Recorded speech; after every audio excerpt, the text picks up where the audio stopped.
पिंगुल पर्वत पार परे, खल चतुर बकीता, अंधले त्रिभवन सूझिया, गुर भेट पुनीता, महिमा साधु संग की, सुनो मेरे मीता, मैल खोई कोट अगहरे, निर्मल भय चीता, मैल खोई कोट अगहरे, निर्मल भय चीता। जागदी जोत शब्द गुरु बाणी के बोहित धन धन श्री गुरु ग्रंथ साहब महाराज जी की पावन पाक हजूरी विच जुड़ बैठे सतसंगी जनों, सतगुरां ने तरस कीता है गुरु दरबार दे विच गुरु चरनां च जुड़ बैठन दा सुभाग समा प्राप्त होया है। मिले हुए जीवन विचों इन्हां घड़ियां नूं अमोलक करन लई सारिਆਂ ने गुरु चरनां दा ओट आसरा लिया है, क्योंकि साडी जिंदगी दा ओही समा सकारत है जो गुरु दी बंदगी विच वाहिगुरू दी सिफत विच गुजरे। बाकी समा जिंदगी दा जिहड़ा जा रहा है उसनूं बाणी कहंदी है किसी लेखे नहीं। सो आओ ये समा होर सफला करिए जो स्थान ते आनंद साहब बाणी दी विचार चल रही है उसकी 20 नंबर पौड़ी नाल जुड़ांगे। जियो निर्मल बारो निर्मल, बारो ता निर्मल, जियो निर्मल, सतगुर ते करनी कमाणी। पिछले दिनों में शनिवार के दीवान में आप 19 नंबर पौड़ी विचारी सी। आओ अगले इस पौड़ी के विचार नाल सारिਆਂ ने जुड़न की कृपालता करनी। पहला मूल पाठ करांगे, सारिਆਂ ने उची आवाज़ मूल पाठ करन की कृपालता करनी जी। फतेह दी सान करो प्यार नाल, आखो जी वाहिगुरू जी का खालसा वाहिगुरू जी की फतेह। जियो निर्मल बारो निर्मल, जियो निर्मल बारो निर्मल, बारो ता निर्मल, जियो निर्मल, बारो ता निर्मल, जियो निर्मल। सतगुर ते करनी कमाणी, सतगुर ते करनी कमाणी। कूड़ की सोए पहुँचे नाही, कूड़ की सोए पहुँचे नाही। मनसा सच समाणी, मनसा सच समाणी। जन्म रतन जिनी खटिया, जन्म रतन जिन्नी खटिया। भले से बन जारे, भले से बन जारे। कह नानक जिन मन निर्मल, कह नानक जिन मन निर्मल। सदा रहें गुर नाले, सदा रहें गुर नाले। कह नानक जिन मन निर्मल, कह नानक जिन मन निर्मल। सदा रहें गुर नाले। सदा रहें गुर नाले। वाहिगुरू जी का खालसा वाहिगुरू जी की फतेह। ਜਦੋਂ ਅਸੀਂ ਗੁਰਬਾਣੀ ਨੂੰ ਪੜ੍ਹਦੇ ਹਾਂ ਤਾਂ ਗੁਰਬਾਣੀ ਨੇ ਇਸ ਮਨੁੱਖ ਨੂੰ ਬਾਰ-ਬਾਰ ਕਿਤੇ ਵਣਜਾਰਾ ਕਿਤੇ ਵਣਜਾਰਿਆ ਮਿੱਤਰਾ ਕਰਕੇ ਸੰਬੋਧਨ ਕੀਤਾ ਹੈ। सफल बनजारा या सफल व्यापारी वो है जो केवल व्यापार विच ही मायक लाभ या लाहा प्राप्त करे, सगों अपनी जिंदगी दे लई शुभ गुणां दा व्यापार भी करे। ਕਿਉਂਕਿ ਦੁਨਿਆਵੀ ਤੌਰ ਤੋਂ ਵੀ ਸਹੀ ਵਣਜਾਰਾ ਵਪਾਰੀ ਉਸ ਨੂੰ ਹੀ ਮੰਨਿਆ ਜਾਂਦਾ ਹੈ ਜਿਸ ਦਾ ਲੈਣ ਦੇਣ ਚੰਗਾ ਹੋਵੇ, ਇਮਾਨਦਾਰ ਹੋਵੇ ਅਤੇ ਦੁਨੀਆ ਉਸ ਦੇ ਉੱਤੇ ਭਰੋਸਾ ਅਤੇ ਵਿਸ਼ਵਾਸ ਕਰਦੀ ਹੋਵੇ। ਇਸ ਤਰ੍ਹਾਂ ਹੀ ਸਾਡੇ ਅਧਿਆਤਮ ਦਾ ਜੀਵਨ ਹੈ। ਅਸੀਂ ਸਾਰੇ ਹੀ ਇੱਥੇ ਨਾਮ ਦੇ ਵਪਾਰੀ ਬਣ ਕੇ ਆਏ ਹਾਂ। ਇਹਨੂੰ ਗੁਰੂ ਸਾਹਿਬ ਆਖਦੇ ਨੇ, ਵਣਜ ਕਰੋ ਵਣਜਾਰਿਓ, ਵਖਰ ਲਿਹੋ ਸਮਾਲ, ਤੈਸੀ ਵਸਤ ਵਸਾਈਐ ਜੈਸੀ ਨਿਭ ਹੈ ਨਾਲ। ਗੁਰੂ ਸਾਹਿਬ ਕਹਿੰਦੇ ਉਹ ਵਸਤ ਸੰਭਾਲ ਜਿਹੜੀ ਤੇਰੇ ਨਾਲ ਨਿਭਣੀ ਹੈ, ਜਿਸ ਵਸਤ ਨੇ ਤੇਰਾ ਸਾਥ ਦੇਣਾ ਹੈ। ਇਸ ਕਰਕੇ ਜਦੋਂ ਅਸੀਂ ਦੇਖਦੇ ਹਾਂ ਕਿ ਬਾਹਰਲੀ ਦੁਨੀਆ ਵਿੱਚ ਹਰ ਪਾਸੇ ਇਤਬਾਰ ਜਾਂ ਜਿਹੜਾ ਭਰੋਸਾ ਹੈ ਉਸ ਦਾ ਹੀ ਜਸ ਹੁੰਦਾ ਹੈ। ਜਿਹੜਾ ਇਤਬਾਰੀ ਮਨੁੱਖ ਹੈ, ਭਰੋਸੇਦਾਰ ਵਪਾਰੀ ਹੈ ਜਾਂ ਵਣਜਾਰਾ ਹੈ, ਵਣਜ ਕਰਨ ਵਾਲਾ ਹੈ, ਲੋਕ ਉਹਦੇ 'ਤੇ ਭਰੋਸਾ ਕਰਦੇ ਨੇ, ਯਕੀਨ ਕਰਦੇ ਨੇ, ਅਤੇ ਉਸਦੇ ਨਾਲ ਹਰ ਇੱਕ ਮਨੁੱਖ ਵਪਾਰ ਕਰਨਾ ਚਾਹੁੰਦਾ ਹੈ। ਪਰ ਅਸੀਂ ਦੇਖਦੇ ਹਾਂ ਕਿ ਜਦੋਂ ਅਧਿਆਤਮ ਦੀ ਗੱਲ ਕਰੀਏ, ਆਪਣੇ ਅੰਦਰਲੇ ਜੀਵਨ ਦੀ ਗੱਲ ਕਰੀਏ, ਤਾਂ ਸੰਸਾਰ ਦੇ ਵਿੱਚ ਆ ਕੇ ਮਨੁੱਖ ਇਸ ਪੱਖੋਂ ਪਿਛੜ ਗਿਆ ਕਿ ਅੰਦਰਲਾ ਜੀਵਨ ਮਨੁੱਖ ਨੇ ਐਸਾ ਬਣਾ ਲਿਆ ਕਿ ਮਨੁੱਖ ਦੇ ਉੱਤੇ ਗੁਰੂ ਭਰੋਸਾ ਨਹੀਂ ਕਰਦਾ, ਗੁਰੂ ਇਤਬਾਰ ਨਹੀਂ ਕਰਦਾ। ਕਈ ਵਾਰੀ ਮੈਂ ਸੋਚਦਾ ਗੁਰੂ ਭਰੋਸਾ ਸਾਡੇ ਉੱਤੇ ਕਿਉਂ ਕਰੇ?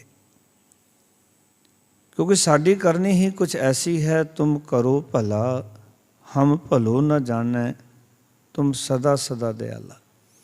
ਗੁਰੂ ਨੇ ਸਾਡੇ ਉੱਤੇ ਭਲਾ ਕੀਤਾ, ਗੁਰੂ ਨੇ ਪਰਉਪਕਾਰ ਕੀਤਾ, ਗੁਰੂ ਨੇ ਬੜੀ ਦਇਆ ਕੀਤੀ ਸਾਡੇ ਉੱਤੇ। ਦੇਖੋ ਨਾ ਕਿ ਗੁਰੂ ਸਾਹਿਬ ਗੁਰੂ ਨਾਨਕ ਪਾਤਸ਼ਾਹ ਤੋਂ ਲੈ ਕੇ 10 ਜਾਮੇ ਮਨੁੱਖਤਾ ਨੂੰ ਸਭ ਕੁਝ ਆਪਣਾ ਵੰਡ ਗਏ।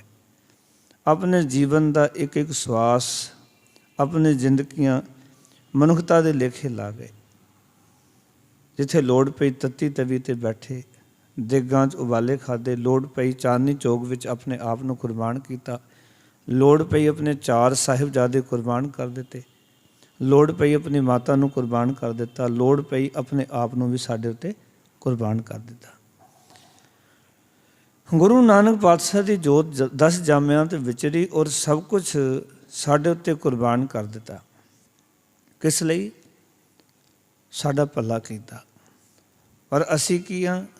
ਅਸੀਂ ਐਸੇ ਅਕ੍ਰਿਤ ਕਣ ਹਾਂ। ਭਾਈ ਗੁਰਦਾਸ ਜੀ ਲਿਖਦੇ ਨੇ ਕਿ ਮਨੁੱਖ ਐਸਾ ਅਕ੍ਰਿਤ ਕਣ ਹੈ ਕਿ ਉਸ ਪਰਮਾਤਮਾ ਦਾ, ਗੁਰੂ ਦਾ ਕੀਤਾ ਹੋਇਆ ਭਲਾ ਇਸ ਨੂੰ ਚੇਤੇ ਨਹੀਂ। ਗੁਰੂ ਸਾਡੇ ਵਾਸਤੇ ਆਪਣਾ ਆਪ ਕੁਰਬਾਨ ਕਰ ਸਕਦਾ ਹੈ, ਆਪਣੇ ਬੱਚੇ ਕੁਰਬਾਨ ਕਰ ਸਕਦਾ ਹੈ। ਔਰ ਬੜੇ ਫਕਰ ਨਾਲ ਸਤਿਗੁਰੂ ਜੀ ਆਖਦੇ ਸਨ ਕਿ ਇਨ ਪੁੱਤਰਨ ਕੇ ਸੀਸ ਪਰ ਵਾਰ ਦੀ ਸੁਤਚਾਰ, ਚਾਰ ਮੂਏ ਤੋਂ ਕਿਆ ਹੁਆ ਜੀਵਤ ਕਈ ਹਜ਼ਾਰ।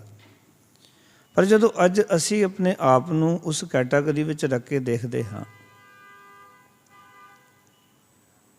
ਜਦੋਂ ਸਤਿਗੁਰੂ ਨੇ ਸਾਨੂੰ ਆਪਣਾ ਪੁੱਤਰ ਆਖਿਆ, ਤਾਂ ਅਸੀਂ ਦੇਖਦੇ ਹਾਂ ਕਿ ਉਸ ਤਰ੍ਹਾਂ ਦਾ ਜੀਵਨ ਕਿਰਦਾਰ ਅੱਜ ਸਾਡੇ ਸਿੱਖਾਂ ਦਾ, ਜਿਨ੍ਹਾਂ ਨੂੰ ਗੁਰੂ ਆਪਣੇ ਪੁੱਤਰਾਂ ਤੋਂ ਵੀ ਜ਼ਿਆਦਾ ਪਿਆਰ ਕਰਦੇ ਨੇ, ਆਪਣੇ ਸਿੱਖਾਂ ਨੂੰ ਨਾਲ ਖੜ ਲੈਂਦੇ ਨੇ, ਭਾਈ ਦਇਆ ਸਿੰਘ ਨੂੰ, ਭਾਈ ਧਰਮ ਸਿੰਘ ਨੂੰ। ਤੁਸੀਂ ਦੇਖੋ ਭਾਈ ਧਰਮ ਸਿੰਘ ਨੂੰ, ਪਰ ਆਪਣੇ ਵੱਡੇ ਸਾਹਿਬਜ਼ਾਦੇ ਨਾਲ ਨੇ, ਦੋਨਾਂ ਨੂੰ ਕੁਰਬਾਨ ਚਮਕੌਰ ਸਾਹਿਬ ਦੀ ਗੜੀ ਵਿੱਚ ਕਰਕੇ ਚਾਹੁੰਦੇ ਹਨ। ਇਸ ਗੱਲ ਤੋਂ ਸਾਨੂੰ ਇਹ ਅਨੁਭਵ ਕਰ ਲੈਣਾ ਚਾਹੀਦਾ ਹੈ ਕਿ ਗੁਰੂ ਸਾਹਿਬ ਜੀ ਨੇ ਕਿੰਨਾ ਕੁ ਸਿੱਖਾਂ ਨੂੰ ਪਿਆਰ ਕੀਤਾ ਹੋਏਗਾ। ਪਰ ਸਤਿਗੁਰੂ ਜੀ ਕਹਿੰਦੇ ਨੇ, ਮੈਂ ਜਦੋਂ ਸੰਸਾਰ ਦੇ ਵਿੱਚ ਇਸ ਵਪਾਰੀ ਨੂੰ ਵੇਖਦਾ ਹਾਂ, ਕਿਉਂਕਿ ਜੋ ਸਾਨੂੰ ਸਵਾਸ ਬਖਸ਼ੇ ਹਨ, ਇਹ ਸਵਾਸਾਂ ਰੂਪੀ ਪੂੰਜੀ ਰਾਜ ਸਾਨੂੰ ਪ੍ਰਭੂ ਵੱਲੋਂ ਪ੍ਰਾਪਤ ਹੋਈ ਹੈ। ਔਰ ਇਹ ਬੜੀ ਮਹਿੰਗੀ ਅਤੇ ਅਮੁੱਲ ਹੈ। ਜੋ ਸਾਨੂੰ ਸਵਾਸ ਮਿਲੇ ਨੇ ਨਾ ਵਪਾਰ ਕਰਨ ਵਾਸਤੇ, ਇਹਨਾਂ ਦਾ ਕੋਈ ਮੁੱਲ ਨਹੀਂ।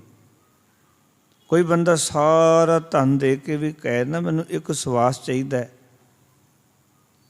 ਆਪਣਾ ਰਾਜ ਪਾਠ ਦੇ ਸਕਦਾ। ਸਿਕੰਦਰ ਵਰਗੇ ਬਾਦਸ਼ਾਹ ਨੇ ਲਾਸਟ ਆਖਿਆ ਸੀ ਕਿ ਮੈਂ ਸਾਰਾ ਰਾਜ ਪਾਠ, ਸਾਰਾ ਧਨ ਦੇ ਸਕਦਾ, ਪਰ ਮੈਨੂੰ ਕੁਛ ਸਮਾਂ ਦੀ ਮੋਹਲਤ ਮਿਲ ਜਾਏ, ਮੇਰੀ ਮੌਤ ਨਾ ਆਵੇ, मैं जित्या होया कदम सिर अपनी माँ के कदमों में रखना चाहुंदा। पर सारी दौलत दे के, सारी दुनिया का राज दे के भी उसनू एक विश्वास प्राप्त नहीं होया। तो ये असी समझ सकते हैं कि साढ़े कोल जिहड़ी सवासां की पूंजी है, जिस नाल असी वपार करने वास्ते आए हैं, इस सवासा की पूंजी का दुनियावी कोई भी चीज़ मुल नहीं पा सकती। ना कोई धन, ना कोई ज़मीन, ना होर कोई रुतबा। जितनी चीज़ां साढ़े कोल ने ना, वो सारियां भी असी दे दईए ना, और आखिए एक सवास चाहिए, तो असी सब कुछ दे के भी एक सवास नहीं लै सकते। इतनी महंगी इस सवासां की पूंजी है हर एक प्राणी कोल। तो इतनी सवासां की पूंजी लैके असी संसार दे विच आके इन्हां सवासां नूं निर्मल करन दी थां ते अपने जीवन नूं निर्मल करदे, पवित्र करदे, असी इस सवासां की पूंजी बाहरों निर्मल करन ते बाहर दे विखाविਆਂ ਦੇ ਉੱਤੇ ही खर्च करते जा रहे हैं। ਜਦੋਂ कौमी पद्धर ते देखते हैं ना, जितना मर्जी सिखां नूं ज्ञान दे लो, जितना मर्जी समझा लो, पर सिख ने बाहर का विखावा ही करना है। सिख ने केवल अडंबर ही रचने हैं। सिख ने बाहर की दिख ही दिखानी है। देखो असी कितने चंगे लंगर लाते हाँ, असी कितने चंगे हाँ, देखो इतना पैसा खर्च करते हाँ। सानू अपने अखां तो देखण तो बाद भी फिर भी असी जो उस पासे लगे हुए हैं कि लोग किस तरह प्रसाद लै रहे हैं, उस तरह ही पूरे पूरे डोने भरे हुए सिੱਟੀ जा रहे हैं, असी फिर वरताई जा रहे हैं, फिर वरताई जा रहे हैं। क्यों? क्योंकि असी मैं नूं जिहड़े पट्ठे पाने ने भी मैं स्टोल लाया अपने घर के सामने, ये साडी सारिਆਂ ਦੀ ਇੱਕ ਬਿਰਤੀ बनी हुई है धार्मिक तौर पर। ਤੇ ਤੁਸੀਂ सोचो कि ये चीज़ां करनियां कि गुरु साहब कभी प्रसन्न होणगे? गुरु नानक पातशाह ने तो पहली सट इन्हां चीज़ां ते मारी सी। जिहड़े मलक भागो वर्गे कुछ कर रहे सन, पहली सट सी एमनाबाद दे विच गुरु नानक पातशाह जो जिथों उदासियां शुरू होंदियां ना, पहली सट इस कर्म तो मारी सी गुरु साहब ने।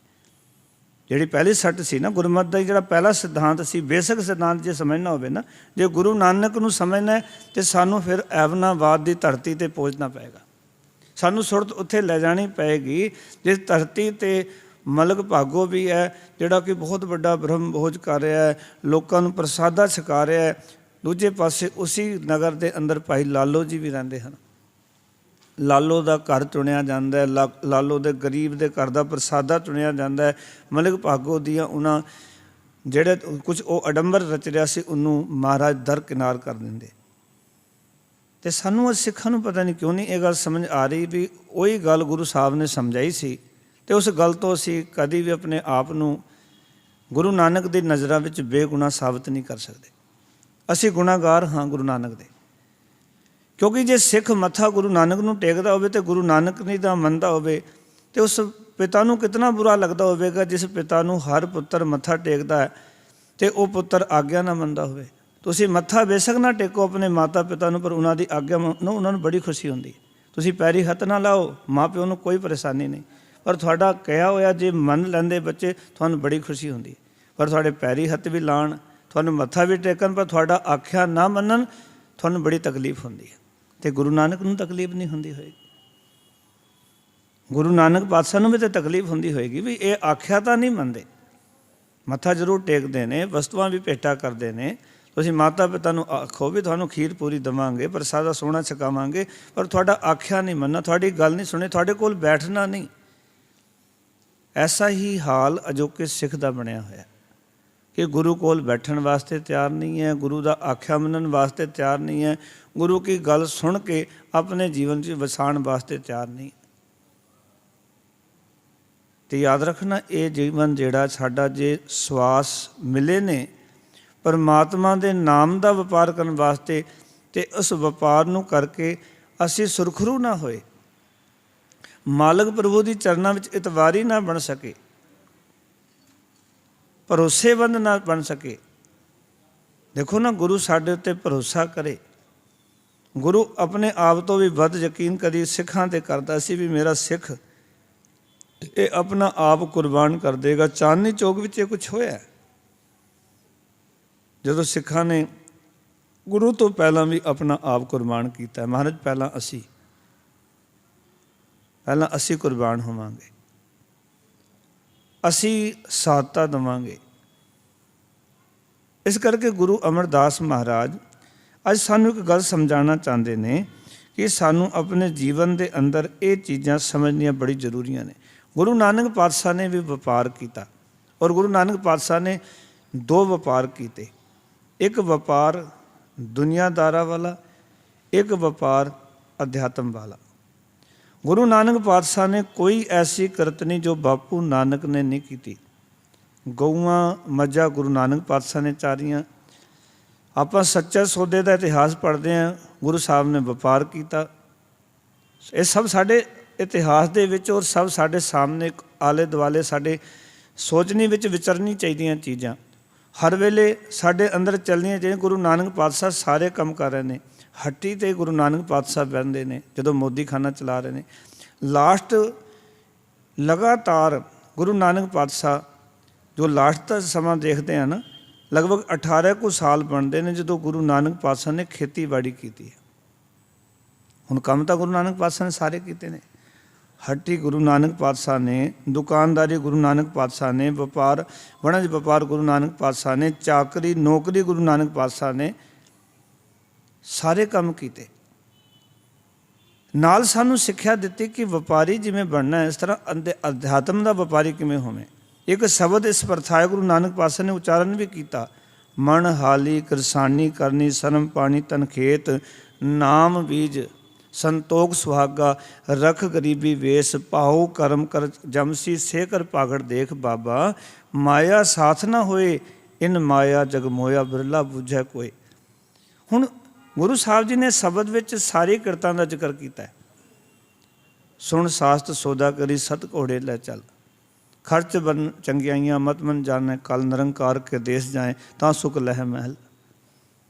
ਤੁਸੀਂ ਮਹਾਰਾਜ ਵਪਾਰ ਦੀ ਗੱਲ ਕਰਦੇ ਨੇ, ਸੌਦਾਗਰੀ ਦੀ ਗੱਲ ਕਰਦੇ ਨੇ। ਗੁਰੂ ਨਾਨਕ ਪਾਤਸ਼ਾਹ ਨੌਕਰੀ ਦੀ ਗੱਲ ਕਰਦੇ ਨੇ, ਚਾਕਰੀਆਂ ਵੀ ਤੂੰ ਚਾਕਰੀ ਵੀ ਕਰਨੀ ਹੈ, ਪਰ ਚਾਕਰੀ ਕਿੱਦਾਂ ਦੀ ਹੋਵੇ ਤੇਰੇ ਜੀਵਨ ਵਿੱਚ। ਵੀ ਚਾਕਰੀ ਵਿੱਚ ਚਲਾਕੀ ਨਹੀਂ ਚਾਹੀਦੀ। ਯਾਦ ਰੱਖਣਾ ਗੁਰੂ ਸਾਹਿਬ ਜੀ ਦਾ ਇੱਕ ਸਿਧਾਂਤ, ਗੁਰੂ ਦਾ ਪਿਆਰਾ ਸਿੱਖ ਮੈਨੂੰ ਮਿਲਿਆ। ਕਹਿੰਦੇ ਮੈਂ ਬਹੁਤ ਵੱਡੀ ਮੇਰੀ ਕੰਪਨੀ ਹੈ, ਵਿਸ਼ਵ ਪੱਧਰ 'ਤੇ ਕੰਮ ਕਰਦੀ, ਮੈਂ ਇਕੱਲਾ ਸਰਦਾਰ ਹਾਂ ਪੂਰੀ ਕੰਪਨੀ 'ਚ। 11,000 ਤੋਂ ਵੱਧ ਵਰਕਰ ਨੇ, ਮੈਂ ਇੱਕੋ ਹੀ ਸਰਦਾਰ ਹਾਂ ਪੂਰੀ ਕੰਪਨੀ 'ਚ। ਪਰ ਉਹ ਕੰਪਨੀ ਵਾਲੇ ਸਾਰੇ ਭਰੋਸਾ ਕਰਦੇ ਨੇ, ਇਤਨਾ ਭਰੋਸਾ ਕਰਦੇ ਨੇ ਕਿ ਇੱਕ ਸਾਲ ਦੇ ਵਿੱਚ ਜਿਹੜੇ ਬੰਦੇ 15-15 10-10 ਸਾਲ 'ਤੇ ਲੱਗੇ ਨੇ ਉਹਨਾਂ ਨੇ ਉਤਨੀ ਗਰੋਥ ਨਹੀਂ ਕੀਤੀ ਜਿਤਨੀ ਮੈਂ ਇੱਕ ਸਾਲ ਦੇ ਵਿੱਚ ਕਰ ਲਈ। ਉਹ ਕਹਿੰਦੇ ਨੇ ਤੁਸੀਂ ਜਿਹੜਾ ਕੰਮ ਹੈ ਨਾ ਇਸ ਤਰ੍ਹਾਂ ਕਰਦੇ ਜਿਵੇਂ ਬੰਦਾ ਆਪਣਾ ਕੰਮ ਕਰਦਾ। ਨੌਕਰੀ ਤਾਂ ਕਰਦੇ ਹੋ ਤੁਸੀਂ, ਪਰ ਨੌਕਰੀ ਇੱਦਾਂ ਨਹੀਂ ਜਿਵੇਂ ਨੌਕਰ ਕਰਦੇ ਨੇ। ਤੁਸੀਂ ਕਹਿੰਦੇ ਜਿਵੇਂ ਮੇਰੀ ਆਪਣੀ ਕੰਪਨੀ ਹੈ ਔਰ ਇਸ ਤਰ੍ਹਾਂ ਕੰਮ ਕਰਦੇ ਹੋ। 3 ਵਾਰੀ ਕਹਿੰਦੇ ਇੱਕ ਸਾਲ ਦੇ ਵਿੱਚ ਪ੍ਰਮੋਸ਼ਨ ਮੈਨੂੰ ਦਿੱਤੀ ਗਈ। ਮੇਰੇ ਨਾਲ ਦੇ ਬੜੇ ਬੈਠੇ ਨੇ ਜਿਹੜੇ 10-10 ਸਾਲ ਤੋਂ ਕੋਈ ਪ੍ਰਮੋਸ਼ਨ ਨਹੀਂ ਉਹਨਾਂ ਦੀ। ਉਹ ਸਾਰੇ ਸੜਦੇ ਵੀ ਸਰਦਾਰ ਕੀ ਕਰਦਾ ਹੈ। ਮੈਨੂੰ ਇੱਦਾਂ ਹੀ ਕਹਿੰਦਾ ਵੀ ਉਹ ਸਾਰੇ ਕਹਿੰਦੇ ਸਰਦਾਰ ਕੀ ਕਰਦਾ ਹੈ। ਪਰ ਮੈਂ ਕਹਿੰਦਾ ਜਿਸ ਦਿਨਾਂ ਤੋਂ ਲੱਗਾ ਉਸ ਦਿਨਾਂ ਤੋਂ ਮੈਂ ਇਸ ਤਰ੍ਹਾਂ ਕੰਮ ਕਰਦਾ ਜਿਵੇਂ ਮੇਰੀ ਆਪਣੀ ਕੰਪਨੀ ਹੈ ਔਰ ਮੈਂ ਆਪਣੇ ਲਈ ਕੰਮ ਕਰ ਰਿਹਾ। ਅਗਲਾ ਨੂੰ ਭਰੋਸਾ ਹੋਣਾ, ਕਿਉਂਕਿ ਗੁਰੂ ਨਾਨਕ ਪਾਤਸ਼ਾਹ ਨੇ ਸਿਧਾਂਤ ਹੀ ਇੱਦਾਂ ਦੇ ਦਿੱਤੇ ਸਾਨੂੰ। ਜਿੱਥੇ ਵੀ ਕੰਮ ਕਰੋ ਐਸੀ ਤਰ੍ਹਾਂ ਕਰੋ ਜਿਵੇਂ ਤੁਸੀਂ ਆਪਣੇ ਕੰਮ 'ਚ ਲੱਗੇ। ਇਹ ਨਹੀਂ ਬੇਗਾਨਾ ਜਿਹਾ ਫੀਲ ਹੋਵੇ। ਨੌਕਰੀ ਨਜ਼ਰ ਨਹੀਂ ਆਉਣੀ ਚਾਹੀਦੀ, ਤੁਹਾਡੇ ਕੰਮ ਦੇ ਵਿੱਚ ਵੀ ਸੇਵਾ ਨਜ਼ਰ ਆਉਣੀ ਚਾਹੀਦੀ। ਇੱਕ ਵਾਰੀ ਉਚਾਰਨ ਕਰੋ ਸਤਿਨਾਮ। ਨੌਕਰੀ ਕਰੋ ਪਰ ਨੌਕਰੀ ਵਿੱਚ ਸੇਵਾ ਭਾਵਨਾ ਨਾਲ। ਗੁਰੂ ਨਾਨਕ ਪਾਤਸ਼ਾਹ ਨੇ ਇਸ ਢੰਗ ਦੇ ਨਾਲ ਜਦੋਂ ਉੱਥੇ ਵਪਾਰ ਕੀਤਾ ਔਰ ਉਹ ਐਸਾ ਵਪਾਰ ਕੀਤਾ ਕਿ ਸਾਰੀ ਦੁਨੀਆ ਨੂੰ ਇੱਕ ਵਾਰੀ ਦੱਸ ਦਿੱਤਾ ਕਿ ਕਿੱਦਾਂ ਦਾ ਜੀਵਨ ਕਰਨਾ ਹੈ ਔਰ ਕਿਵੇਂ ਆਪਣੇ ਜੀਵਨ ਨੂੰ ਸਫਲਾ ਕਰਨਾ ਹੈ। ਕਿਉਂਕਿ ਇਹ ਮਨੁੱਖਾ ਜੀਵਨ ਬੜਾ ਕੀਮਤੀ ਮਿਲਿਆ ਹੈ, ਇਹ ਵਾਰ-ਵਾਰ ਨਹੀਂ ਮਿਲਦਾ। ਇਸ ਕਰਕੇ ਗੁਰੂ ਅਮਰਦਾਸ ਮਹਾਰਾਜ ਜੀ ਵੀ ਆਖ ਰਹੇ ਨੇ ਕਿ ਆਪਣੇ ਜੀਵਨ ਨੂੰ ਤੂੰ ਨਿਰਮਲ ਕਰਨਾ ਹੈ। ਪਰ ਯਾਦ ਰੱਖੀ ਨਿਰਮਲਤਾ ਇਹ ਨਹੀਂ ਕਿਤੇ ਬਾਹਰੋਂ ਤੂੰ ਨਿਰਮਲ ਕਰ ਲੈ, ਲੋਕ ਤੈਨੂੰ ਧਰਮੀ ਸਮਝਣ ਲੱਗ ਪੈਣ। ਬਾਹਰ ਦਾ ਇਸ਼ਨਾਨ ਕਰਕੇ ਆਪਣੇ ਆਪ ਨੂੰ ਨਿਰਮਲ ਹੋਣ ਦਾ ਕਿਤੇ ਭੁਲੇਖਾ ਨਾ ਪਾਲਣੀ। ਅਸੀਂ ਬਹੁਤ ਸਾਰੇ ਪਾਲ ਲੈਂਦੇ ਇੱਦਾਂ ਵੀ ਮੈਂ ਸਰੋਵਰ 'ਚ ਇਸ਼ਨਾਨ ਕੀਤਾ ਸੀ, ਮੈਂ ਤਾਂ ਦਰਬਾਰ ਸਾਹਿਬ ਗਿਆ ਸੀ, ਮੈਂ ਉਸ ਥਾਂ 'ਤੇ ਗਿਆ ਸੀ। ਇਹ ਸਾਡੇ ਭੁਲੇਖੇ ਹੁੰਦੇ ਨੇ। ਜਦੋਂ ਅਸੀਂ ਇਹ ਭੁਲੇਖਾ ਪਾ ਲੈਂਦੇ ਵੀ ਮੈਂ ਨਿਰਮਲ ਹੋ ਗਿਆ। ਗੁਰਬਾਣੀ ਕਹਿੰਦੀ ਹੈ ਕਿ ਜਲ ਕੈ ਮਜਨ ਜੇਗਤ ਹੋਵੈ ਨਿਤ ਨਿਤ ਮੈਂਡੁਕ ਨਾਵੈ ਜੈਸੇ ਮੈਂਡੁਕ ਤੈਸੇ ਓਏ ਨਰ ਫਿਰ ਫਿਰ ਜੋਨੀ ਆਵੈ। ਮਨੋ ਕਠੋਰ ਮਰੈ ਬਨਾਰਸ ਨਰਕ ਨ ਬਾਚਿਆ ਜਾਈ ਹਰ ਕਾ ਸੰਤ ਮਰੈ ਹੜੰਬੈ ਤਾਂ ਸਗਲੀ ਸੈਨ ਤਰਾਈ। ਗੁਰੂ ਸਾਹਿਬ ਨੇ ਸਾਨੂੰ ਬੜਾ ਸੋਹਣਾ ਤਰੀਕਾ ਦਿੱਤਾ ਜੀਵਨ ਜੀਉਣ ਦਾ। ਇਸ ਜ਼ਿੰਦਗੀ ਵਿੱਚ ਕੁਝ ਅੱਗੇ ਵਧਣ ਦਾ ਗੁਰੂ ਸਾਹਿਬ ਨੇ ਐਸੀ ਕਿਰਪਾ ਸਾਡੇ ਉੱਤੇ ਕੀਤੀ ਹੈ। ਇਸ ਕਰਕੇ ਗੁਰੂ ਸਾਹਿਬ ਜੀ ਨੇ ਅੱਜ ਸਾਨੂੰ ਜਿਹੜਾ ਉਪਦੇਸ਼ ਦਿੱਤਾ ਹੈ ਉਹ ਇਹ ਦਿੱਤਾ ਕਿ ਸੰਸਾਰ ਵਿੱਚ ਤੂੰ ਆਪਣੇ ਆਪ ਨੂੰ ਨਿਰਮਲ ਕਰਨ ਵਾਸਤੇ ਆਇਆ, ਅਤੇ ਨਿਰਮਲ ਤਾਂ ਹੋਵੇਗਾ ਜਦੋਂ ਤੂੰ ਸਹੀ ਨਾਮ ਦਾ ਵਪਾਰੀ ਬਣੇਗਾ, ਨਾਮ ਦਾ ਬਣਨ 'ਚ ਰਹੇਗਾ। ਹੁਣ ਇਹ ਨਾਮ ਕਿੱਥੋਂ ਮਿਲੇਗਾ? ਅਸੀਂ ਆਤਮਿਕ ਆਨੰਦ ਚਾਹੁੰਦੇ ਹਾਂ। ਆਤਮਿਕ ਆਨੰਦ ਉਹਨਾਂ ਨੂੰ ਹੀ ਪ੍ਰਾਪਤ ਹੁੰਦਾ ਜਿਹੜਾ ਅੰਦਰੋਂ ਨਿਰਮਲ ਹੋ ਜਾਂਦੇ ਹਨ, ਜਿਨ੍ਹਾਂ ਅੰਦਰ ਕੋਈ ਖੋਟ ਨਹੀਂ ਰਹਿੰਦੀ। ਕੋਈ ਵੀ ਸਾਡੇ ਜੀਵਨ 'ਚ ਖੋਟ ਹੈ, ਔਗੁਣ ਹੈ, ਉਹ ਔਗੁਣ, ਉਹ ਖੋਟ ਸਾਨੂੰ ਆਤਮਿਕ ਆਨੰਦ ਨਹੀਂ ਲੈਣ ਦੇਗੀ। ਅੰਦਰ ਡਰ ਰਹੇਗਾ। ਗੁਰਮਤਿ ਨੇ ਕਿਤਨਾ ਪਿਆਰਾ ਸੰਦੇਸ਼ ਦਿੱਤਾ, ਸੋ ਡਰੈ ਜੇ ਪਾਪ ਕਮਾਉਣ ਦਾ ਧਰਮੀ ਵਿਕਸੇਤ। ਉਹ ਡਰਦਾ ਜਿਹੜਾ ਪਾਪ ਕਰਦਾ, ਜਿਹੜਾ ਧਰਮ ਕਰਦਾ, ਪ੍ਰਸੰਨ ਰਹਿੰਦਾ। ਅੰਦਰ ਕਿਸੇ ਕਿਸਮ ਦੀ ਕੋਈ ਖੋਟ ਹੈ ਨਾ, ਤੁਹਾਨੂੰ ਜ਼ਿੰਦਗੀ ਵਿੱਚ ਆਤਮਿਕ ਆਨੰਦ ਦੀ ਪ੍ਰਾਪਤੀ ਨਹੀਂ ਹੋ ਸਕਦੀ। ਜਦੋਂ ਖੋਟ ਮੁੱਕੇਗੀ, ਤੁਹਾਡਾ ਅੰਦਰਲਾ ਨਿਰਮਲ ਹੋਏਗਾ, ਤੁਸੀਂ ਆਨੰਦ ਵਿੱਚ ਹੋਵੋਗੇ। ਇਸ ਕਰਕੇ ਜੇ ਅਸੀਂ ਚਾਹੁੰਦੇ ਹਾਂ ਕਿ ਆਤਮਿਕ ਆਨੰਦ ਦੀ ਪ੍ਰਾਪਤੀ ਹੋਵੇ, ਕਿਉਂਕਿ ਇਸ ਆਨੰਦ ਨੂੰ ਲੈਣ ਵਾਸਤੇ ਹਰ ਇੱਕ ਵਿਅਕਤੀ ਸੰਸਾਰ 'ਚ ਆਇਆ ਹੈ। ਤੁਸੀਂ ਸੁਖਮਨੀ ਸਾਹਿਬ ਦਾ ਰੋਜ਼ ਪਾਠ ਕਰਦੇ ਹੋ, ਮਹਾਰਾਜ ਕਹਿੰਦੇ ਜਿਸ ਵਖਰ ਕੋ ਲੈਣ ਤੂੰ ਆਇਆ। ਆਪਾਂ ਕੋਈ ਵਖਰ ਲੈਣ ਆਏ ਹਾਂ? ਸਾਰੇ ਆਪਾਂ ਵਪਾਰੀ ਹਾਂ। ਜਿਸ ਵਖਰ ਕੋ ਲੈਣ ਤੂੰ ਆਇਆ, ਮਹਾਰਾਜ ਲੈਣ ਆਏ ਹਾਂ, ਪਰ ਉਹ ਵਖਰ ਮਿਲਣਾ ਕਿੰਨਾ ਹੈ, ਕਿਹਨਾਂ ਨੂੰ ਹੈ ਔਰ ਕਿੱਥੇ ਮਿਲਣਾ? ਰਾਮ ਨਾਮ ਸੰਤਨ ਕਰ ਪਾਇਆ। ਰਾਮ ਦਾ ਨਾਮ ਜੋ ਵਖਰ ਹੈ, ਜੋ ਵਸਤੂ ਲੈਣ ਆਏ ਹਾਂ, ਉਹ ਸੰਤਨ ਕਰ ਪਾਇਆ। ਸੰਤ ਜਨਾਂ ਦੇ ਘਰ ਪਾਓ ਕਿ ਗੁਰੂ ਦੇ ਘਰ ਵਿੱਚ। ਜਿਸ ਨਾਮ ਰੂਪੀ ਵਖਰ ਨੂੰ ਲੈਣ ਵਾਸਤੇ ਅਸੀਂ ਆਏ ਹਾਂ, ਉਹ ਗੁਰੂ ਦਾਤੇ ਦੇ ਘਰ ਵਿੱਚੋਂ ਸਾਨੂੰ ਪ੍ਰਾਪਤ ਹੋਣੀ ਹੈ। ਜਿਸ ਵਖਰ ਨੂੰ ਲੈਣ ਵਾਸਤੇ ਆਏ, ਔਰ ਜੇ ਇਹ ਵਖਰ ਸਾਨੂੰ ਪ੍ਰਾਪਤ ਹੋ ਗਿਆ, ਇਹ ਵਪਾਰ ਅਸੀਂ ਕਰ ਲਿਆ, ਸਾਡੇ ਜੀਵਨ ਵਿੱਚ ਸ਼ੁਭ ਗੁਣ ਆ ਗਏ, ਸਾਡੇ ਜੀਵਨ ਦਾ ਖੋਟ ਮੁੱਕਿਆ, ਅਤੇ ਸਮਝ ਲੈਣਾ ਸਾਡਾ ਜੀਵਨ ਸਫਲਾ ਹੈ। ਪਰ ਜੇ ਸਾਡੇ ਜੀਵਨ ਵਿੱਚ ਖੋਟ ਨਾ ਗਏ ਤਾਂ ਸਾਡੇ ਬਾਹਰ ਦੀ ਕਿਰਿਆ ਦਾ ਕੋਈ ਲਾਭ ਨਹੀਂ ਹੋਏਗਾ। ਸਾਰੀ ਕਿਰਿਆਵਾਂ ਉਦੋਂ ਮੁਬਾਰਕ ਹੋ ਜਾਂਦੀਆਂ ਜਦੋਂ ਉਹ ਕਿਰਿਆ ਕਰਕੇ ਜੋ ਅੰਦਰ ਪਵਿੱਤਰ ਕਰਨਾ ਸੀ ਉਹ ਪਵਿੱਤਰ ਹੋ ਜਾਂਦਾ। ਤੁਹਾਡਾ ਦਾਨ ਪਵਿੱਤਰ, ਤੁਹਾਡੀ ਸੇਵਾ ਪਵਿੱਤਰ, ਤੁਹਾਡਾ ਸਤਸੰਗ ਪਵਿੱਤਰ, ਤੁਹਾਡੇ ਹਰ ਇੱਕ ਕੰਮ ਪਵਿੱਤਰ ਨੇ, ਜੇ ਉਸ ਕਰਮ ਦੇ ਨਾਲ ਤੁਹਾਡਾ ਅੰਦਰਲਾ ਪਵਿੱਤਰ ਹੋ ਗਿਆ। ਪਰ ਜੇ ਨਹੀਂ ਹੋਇਆ, ਤੇ ਇਹ ਗੱਲ ਗੁਰੂ ਸਾਹਿਬ ਜੀ ਦੀ ਪੱਲੇ ਬੰਨਣ ਯੋਗ ਹੈ ਕਿ ਮਨ ਮੈਲਾ ਸਭ ਕੁਛ ਮੈਲਾ, ਤਨ ਧੋਤੈ ਮਨ ਹੱਛਾ ਨਾ ਹੋਏ। ਜੇ ਸਿੱਖਾ ਤੇਰਾ ਮਨ ਮੈਲਾ, ਤੇਰਾ ਸਭ ਕੁਛ ਹੀ ਮੈਲਾ ਹੈ। ਇਹਦਾ ਅਰਥ ਹੈ ਵੀ ਕੋਈ ਵੀ ਕੰਮ ਕਰਦੇ ਹਾਂ ਆਪਣੀ ਮੈਲ ਨੂੰ ਕੱਟਣ ਵਾਸਤੇ ਕਰਦੇ ਹਾਂ। ਦਾਨ ਪੁੰਨ ਧਰਮ ਕਰਮ ਸੇਵਾ ਸਿਮਰਨ, ਇਸ ਕਰਕੇ ਮੇਰੇ ਜੀਵਨ ਦੀ ਖੋਟ ਮੁੱਕ ਜਾਏ। ਕਿਉਂਕਿ ਜੇ ਆਪਾਂ ਸਤਸੰਗਤ ਵਿੱਚ ਆਉਂਦੇ ਹਾਂ, ਗੁਰੂ ਦੇ ਚਰਨਾਂ ਵਿੱਚ ਆਉਂਦੇ ਹਾਂ, ਫਿਰ ਵੀ ਜੀਵਨ ਵਿੱਚ ਤੋਖਲਾ ਬਣਿਆ ਰਿਹਾ, ਕੋਈ ਸਹਿਮ ਬਣਿਆ ਰਿਹਾ, ਡਰ ਬਣਿਆ ਰਿਹਾ, ਤਾਂ ਬੜੀ ਪਿਆਰੀ ਜਿਹੜੀ ਗੱਲ ਹੈ ਨਾ, ਭਗਤ ਸਦਨਾ ਜੀ ਨੇ ਕੀਤੀ ਹੈ। ਕਹਿੰਦੇ ਤਬ ਗੁਣ ਕਹਾਂ ਜਗਤ ਗੁਰਾ ਜੋ ਕਰਮ ਨਾ ਨਾਸ ਹੈ। ਕਹਿੰਦੇ ਸਿੰਘ ਸਰਨ ਕਤ ਜਾਈਏ ਜੋ ਚੰਬੁਕ ਗ੍ਰਸ ਹੈ। ਇਹ ਕੋਈ ਬੰਦਾ ਸ਼ੇਰ ਦੀ ਸਰਨ ਵਿੱਚ ਚਲਾ ਜਾਏ ਤੇ ਗਿੱਦੜ ਹੀ ਖਾ ਜਾਏ, ਫਿਰ ਸ਼ੇਰ ਦੀ ਸਰਨ ਵਿੱਚ ਜਾਣ ਦਾ ਕੀ ਲਾਭ ਹੋਇਆ? ਜੇ ਗੁਰੂ ਸਾਹਿਬ ਦੇ ਘਰ ਵਿੱਚ ਆ ਕੇ ਵੀ ਸਾਨੂੰ ਡਰ ਹੀ ਬਣਾ ਰਵੇ ਜ਼ਿੰਦਗੀ 'ਚ, ਫਿਰ ਕਹਿੰਦੇ ਫਿਰ ਇੱਥੇ ਆਉਣ ਦਾ ਕੀ ਲਾਭ ਹੈ?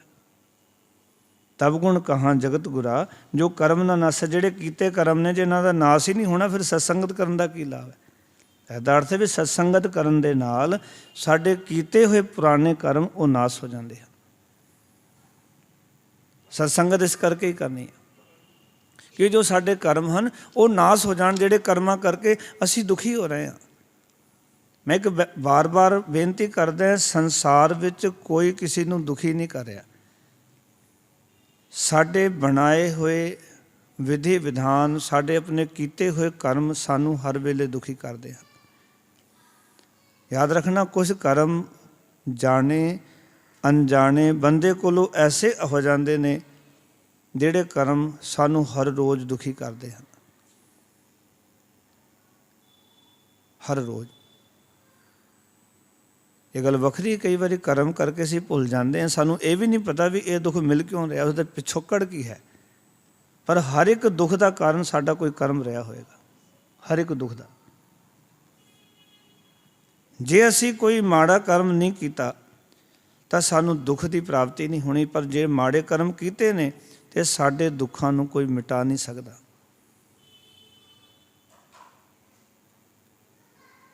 ਅਸੀਂ ਜਦੋਂ ਕਹਿੰਦੇ ਨਾ, ਜਦੋਂ ਸਤਸੰਗਤ ਦੇ ਵਿੱਚ ਬਹਿੰਦੇ ਹਾਂ, ਸੰਗਤ ਕਹਿੰਦੀ ਹੈ ਜੀ ਕਰਮ ਜੇ ਮਿਟਣੇ ਹੀ ਨਹੀਂ ਹਨ ਤਾਂ ਫਿਰ ਬਾਣੀ ਪੜ੍ਹਨ ਦਾ ਕੀ ਅਰਥ ਹੈ, ਗੁਰਦੁਆਰੇ ਆਉਣ ਦਾ ਕੀ ਅਰਥ ਹੈ। ਯਾਦ ਰੱਖਣਾ, ਹੁਣ ਆਪਣੇ ਕਰਮ ਤੁਸੀਂ ਸੁਧਾਰ ਰਹੇ ਹੋ, ਪਹਿਲਾਂ ਜਿਹੜੇ ਹੋ ਗਏ ਨੇ ਉਹਨਾਂ ਦਾ ਫਲ ਤਾਂ ਮਿਲਣਾ ਹੀ ਹੈ ਨਾ। ਇੱਕ ਵਾਰੀ ਉਚਾਰਨ ਕਰੋ ਸਤਿਨਾਮ। ਅੱਜ ਦੀ ਕਿਰਿਆ ਨਾਲ, ਅੱਜ ਦੇ ਸਤਸੰਗਤ ਦੇ ਨਾਲ, ਅੱਜ ਤੁਸੀਂ ਇੱਥੇ ਬੈਠੇ ਹੋ ਨਾ, ਇਹਦਾ ਇਹ ਲਾਭ ਹੋਏਗਾ ਕਿ ਇੱਕ ਤਾਂ ਅੱਜ ਕਰਮ ਸੁਧਰ ਗਿਆ, ਅੱਜ ਦਾ ਕਰਮ ਕੱਲ ਦਾ ਦੁੱਖ ਸੁੱਖ ਹੈ। ਅੱਜ ਦੀ ਕਿਰਿਆ ਕੱਲ ਦੇ ਦੁੱਖ ਸੁੱਖ ਨੂੰ ਜਨਮ ਦੇਗੀ, ਅੱਜ ਜੋ ਕਰ ਰਹੇ ਸੀ। ਇੱਕ ਚੀਜ਼ ਤਾਂ ਇਹ। ਦੂਜੀ ਗੱਲ, ਜੋ ਪਹਿਲਾਂ ਕਰਮ ਹੋ ਚੁੱਕੇ ਨੇ, ਪਹਿਲਾਂ ਜੋ ਜੀਵਨ 'ਚ ਅਸੀਂ ਕਿਰਿਆਵਾਂ ਕਰ ਚੁੱਕੇ ਹਾਂ, ਜਿਹੜੀਆਂ ਵੀ XYZ, ਉਹ ਕਿਰਿਆ ਕਰਕੇ ਕੋਈ ਐਸਾ ਕੰਮ ਹੋ ਗਿਆ ਜਿਸ ਨੇ ਸਾਨੂੰ ਬੜਾ ਦੁਖੀ ਕਰਨਾ ਸੀ, ਬੜਾ ਪੀੜਿਤ ਕਰਨਾ ਸੀ, ਬੜੀ ਪੀੜਾ ਦੇਣੀ ਸੀ। ਸਤਸੰਗਤ ਵਿੱਚ ਆਉਣ ਦੇ ਨਾਲ ਉਹ ਪੀੜਾ ਘਟ ਜਾਂਦੀ ਹੈ, ਉਸ ਪੀੜਾ ਨੂੰ ਸਹਿਣ ਦੀ ਸਮਰੱਥਾ ਮਿਲ ਜਾਂਦੀ ਹੈ ਗੁਰੂ ਸਾਹਿਬ ਜੀ ਦੀ ਸੰਗਤ ਵਿੱਚ। ਕਈ ਵਾਰੀ ਤਾਂ ਐਸੀ ਪੀੜਾ ਹੁੰਦੀ ਕਿ ਬੰਦਾ ਚੱਲ ਹੀ ਨਹੀਂ ਸਕਦਾ ਪਿੰਡੇ 'ਤੇ, ਪਰ ਜਦੋਂ ਸਤਸੰਗਤ ਕਰਦਾ ਹੈ, ਸਤਸੰਗਤ ਵਿੱਚ ਆਉਂਦਾ ਹੈ ਤੇ ਵੱਡੀ ਤੋਂ ਵੱਡੀ ਪੀੜਾ ਉਹ ਚੱਲ ਲੈਂਦਾ ਹੈ। ਇਹ ਗੱਲ ਯਾਦ ਰੱਖਣਾ, ਜੋ ਬੀਜ ਅੱਜ ਤੋਂ ਪਹਿਲਾਂ ਬੀਜਿਆ ਹੈ ਉਸ ਬੀਜ ਦਾ ਫਲ ਜ਼ਰੂਰ ਮਿਲਣਾ ਹੈ, ਜ਼ਰੂਰ ਮਿਲੇਗਾ। ਇਸ ਕਰਕੇ ਗੁਰਬਾਣੀ ਸਾਨੂੰ ਬਾਰ-ਬਾਰ ਕਹਿੰਦੀ ਹੈ ਕਿ ਐਸਾ ਕੰਮ ਮੂਲੇ ਨਾ ਕੀਚੈ ਜਿਤ ਅੰਤ ਪਛੋਤਾਈ ਹੈ।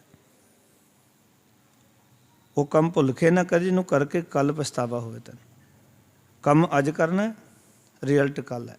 ਬੀਜ ਅੱਜ ਬੀਜਣਾ, ਫਲ ਕੱਲ ਹੈ।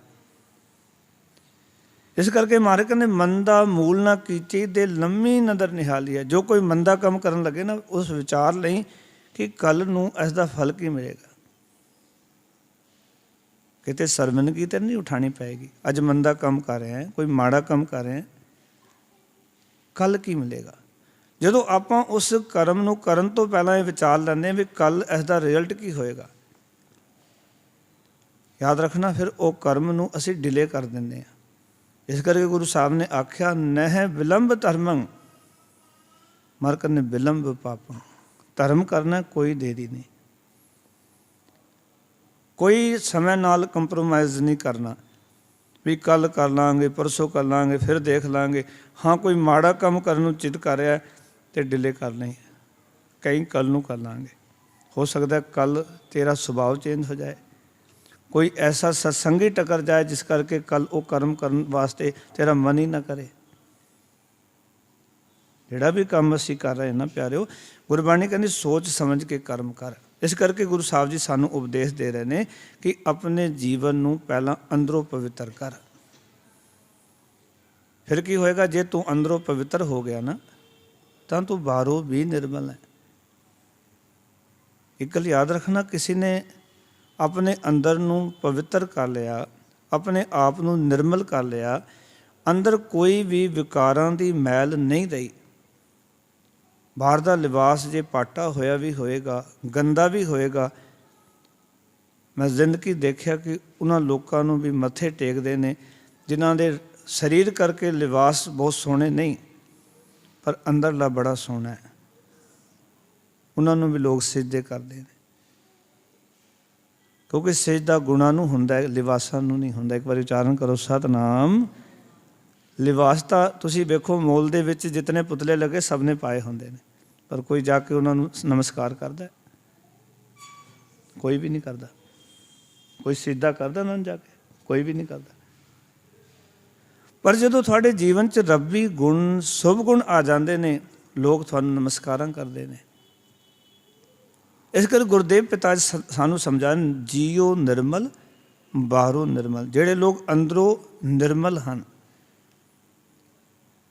ਅੰਦਰੋਂ ਨਿਰਮਲ आओ अंदर मैल मुक गई। किहड़ी मैल? काम, क्रोध, लोभ, मोह, अहंकार, निंदा, चुगली, मेर, तेर, होमे, अहंकार, जिहड़ी भी मैल अंदर सी, जिहड़ा खोट अंदर सी, ईरखा सी, द्वैत सी। देखो दो चीज़ां याद रखना जीवन च। पहला साडे अंदर निंदा का जन्म हुंदा है। असी किसी बंदे की, चंगे बंदे की भी निंदा करते हाँ। ध्यान नाल गल सुनना। जदों असीं कहते भी निंदा करके कुछ तो अगले का कुछ बिगड़िया ही नहीं, असीं तो अपने वालों बड़ी निंदा की, फिर अंदर ईरखा का जन्म हुंदा है। निंदा तो बाद दूजा स्टैप की है जीवन का? निंदा तो बाद ईरखा का जन्म हुंदा। फिर असीं उहदे नाल अंदरों अंदरी ईरखा करते। पहला निंदा करते रहे, जतन किया भी निंदा कर करके इसनूं इतना भंडीए लोकां विच भी शायद हो सकता है कि ये बेपत हो जाए, बेइज्जती होवे समाज संसार के अंदर। उन्होंने पता लगे नहीं बेइज्जती वाला तो कोई काम किया ही नहीं उसने, मेरी निंदा करने नाल तो कोई फर्क पिया नहीं। फिर वो ईरखा करन लग पैंदा। ते महाराज बाणी च लिखते ने, कहते सारिया चीज़ां दा दारू है, दारू सभे कीतियां मर कहने निंदक का दारू ना है। निंदा की कोई दवाई नहीं बनी। हर एक रोग की दवाई है दुनिया में, पर निंदा एक ऐसी वादी है जिन्होंने लगता है ना उसकी कोई दवाई नहीं, कोई मेडिसिन नहीं। इस करके जीवन च ये ख्याल हमेशा रखना कि असी निंदा की जिहड़ी वादी जीवन च पैदा नहीं होण देनी। निंदा पता कदों हुंदी है? जदों किसी नूं असी बेगाना समझते हैं, बेगाने की निंदा करते हैं, अपने की उस्तत करते हैं। भावें वो किसी रूप दे विच किसी नूं अपना समझ रहे हैं, किसी नूं बेगाना समझ रहे हैं। जिन्हों बेगाना समझांगे अंदर की होएगा? की होएगा जी? अंदर निंदा पैदा होएगी, क्योंकि बेगाना जिथे अपना लगेगा उत्थे उस्तत शुरू हो जाएगी। तो गुरमत की कहती है, जदों तू इस तो उपर उठ जाना है तो तू परमात्मा दे नाल जुड़दा है। जदों निर्मल हो जाना है, इसनूं इस तरह कहा सुखमनी साहब दे विच, जब तारै को वैरी मीत तब लग निहचल नहीं चीज। जदों किसी वैरी मनदा है चित वैरी चला जाता है, किसी मित्र समझना है चित मित्र चला जाता है। तू निर्मल नहीं हो पाता, रुकावट है निर्मलता दे विच। इस करके ही तो गुरमत का मार्ग महाराज कहते औखा है, क्योंकि ये संगत करन दे नाल ये जीवन विच जाच प्राप्त होंदी है कि विसर गई सब तात पराई, जब ते साध संगत मोह पाई। ना को वैरी नहीं बिगाना, सगल संग हमको बनियाई। ना कोई वैरी है, ना ही कोई बिगाना है, ना अपना है, ना पराया है। जदों आपां गुरमत दी इस विचारधारा नूं अपना लांगे कि हम नहीं चंगे, बुरा नहीं कोई, प्रणवत नानक तारै सोए। समझ लो उस दिन तुसीं निर्मलता का पहला बीज अपने हिरदे च बीज दिता कि मैं चंगा नहीं हाँ, संसार च कोई माड़ा नहीं। सच्ची मुच्ची जे निर्मल होना चाहते तो ये बीज तो बीजना ही पाएगा। जब तक मेरे विच ये है कि मैं बड़े चंगे काम किए, मैं बड़ा चंगा करता रहा, लोगों ने मेरे नाल तो बड़ा बुरा ही किया है, बड़ा माड़ा ही किया है, समझ लो निर्मलता का बीज कभी बीजिया नहीं जाना। अज यही साढ़े अंदर चल रहा सारा कुछ, जो कूड़ कबड़ा से इकट्ठा किया जिंदगी यही कुछ है सारा। हर एक प्राणी को जाके वेखो, किते गल करके वेखो, हर एक ने यही कूड़ कि मैं चंगे किया, मैं चंगा करता रहा, मेरे वर्गे परोपकार का काम किसी ने नहीं किया। जे किते ये कूड़ नूं छड्ड दईए कि मैं चंगा किया है और ये गल अपना लीए, सच्चे पातशाह हम नहीं चंगे, बुरा नहीं कोई, प्रणवत नानक तारै सोए। उस दिन साडे अंदर निर्मल होने लई पहला बीज बीजा जाता है। गुरु साहब ने जेड़े लोग कहते ने अंदरों निर्मल हैं, जीओ निर्मल बाहरों निर्मल, वो बाहरों भी निर्मल हैं। एक बारी ना सिख गुरु अर्जन देव जी महाराज कोल पहुँचे। महाराज असी जो मनुख नूं उसदे साफ सुथरे कपड़िਆਂ नाल ਜਾਂ ਉਹਦੇ मैले कपड़िਆਂ नाल अंदाज़ा लाने हैं भी कपड़े निर्मल ने, तो असी कई बार उन्होंने निर्मल समझ लैंदे आ, कपड़े मैले ने असी मैला समझ लैंदे। और इस करके अज समाज च असी देखते हैं कि चिट्टे कपड़े पाउण वालियां दी मार्केट ज़्यादा है। क्योंकि सानू लगता भी ये संत है, ये साध है, ये कोई गुरमुख है। बाबा फरीद जी का बहुता समा कपड़े काले पाते रहे। फरीदा काले मैंडे कपड़े, काला मैंडा वेश, गुण ही भरिया महफिलां लोग कहते। उन्होंने काले कपड़ों तो लोग दरवेश कहते सन, पर कहते मैनू पता मैं गुणा नाल भरिया होया, मेरे को जीवन च बड़े अवगुण ने। हुण इतने बड़े पहुंची हुई हस्ती होवे बाबा फरीद जी वर्गा, तो वह आखे सच्चे पातशाह मैं ओगना नाल भरिया होया, लोग मैनू दरवेश कहते ने, गुरु कहते ने, रब दा प्यारा कहते ने, पर मैं तो ओगना नाल भरिया होया। किते ये सिक्ख्यावां किते अपने जीवन विच ला के देखिए भी जिहड़े सच्ची मुच्ची निर्मल सन वो अपने आप नूं मैला कहते रहे, तो असी अंदरों हाँ मैले पर लेवल लगा के फिरते हाँ निर्मल होने का। गुस्ताखी माफ़ करना, कोई मैनू मैला कह के तो वेखे, उस वेले पता लग जाता भी अंदर मैल ही है। क्योंकि जदों कोई मैला आखे जे वचन जर ले समझ लो अंदर कुछ है, पर जे नहीं जरे गए ना समझ लो अंदर वाकई मैल है। एक बार उच्चारण करो सतनाम। मैला मनुख अपने अंदर दी मैल दी गल सुन के जर नहीं पाता, उस वेले भड़क जाता है। मैं तो गुरुद्वारियां विच भी थां थां ते जाके ना ग्रंथी ਸਿੰਘਾਂ ਨੂੰ भी उत्थे ते सेवादारां ਨੂੰ स्टाफ ਨੂੰ बेनती करना, भाई किते गुरु नानक पातशाह दे मिशन ਨੂੰ ਲੈ ਕੇ चलो। किते जे लोग तुहाडे कोल आउंदे ने कोई सेवा वास्ते ना, जे कोई नरम गरम गल हो भी गई उन्होंने जरना सिखो। बाबा नंद सिंह जी एक गल कहते सन, कहते सब तो वड्डी भगती है जीवन की की, कहते किसी दे बोल को बोल सारने इस तो बड़ा होर कोई तप नहीं। एक बार उच्चारण करो सतनाम।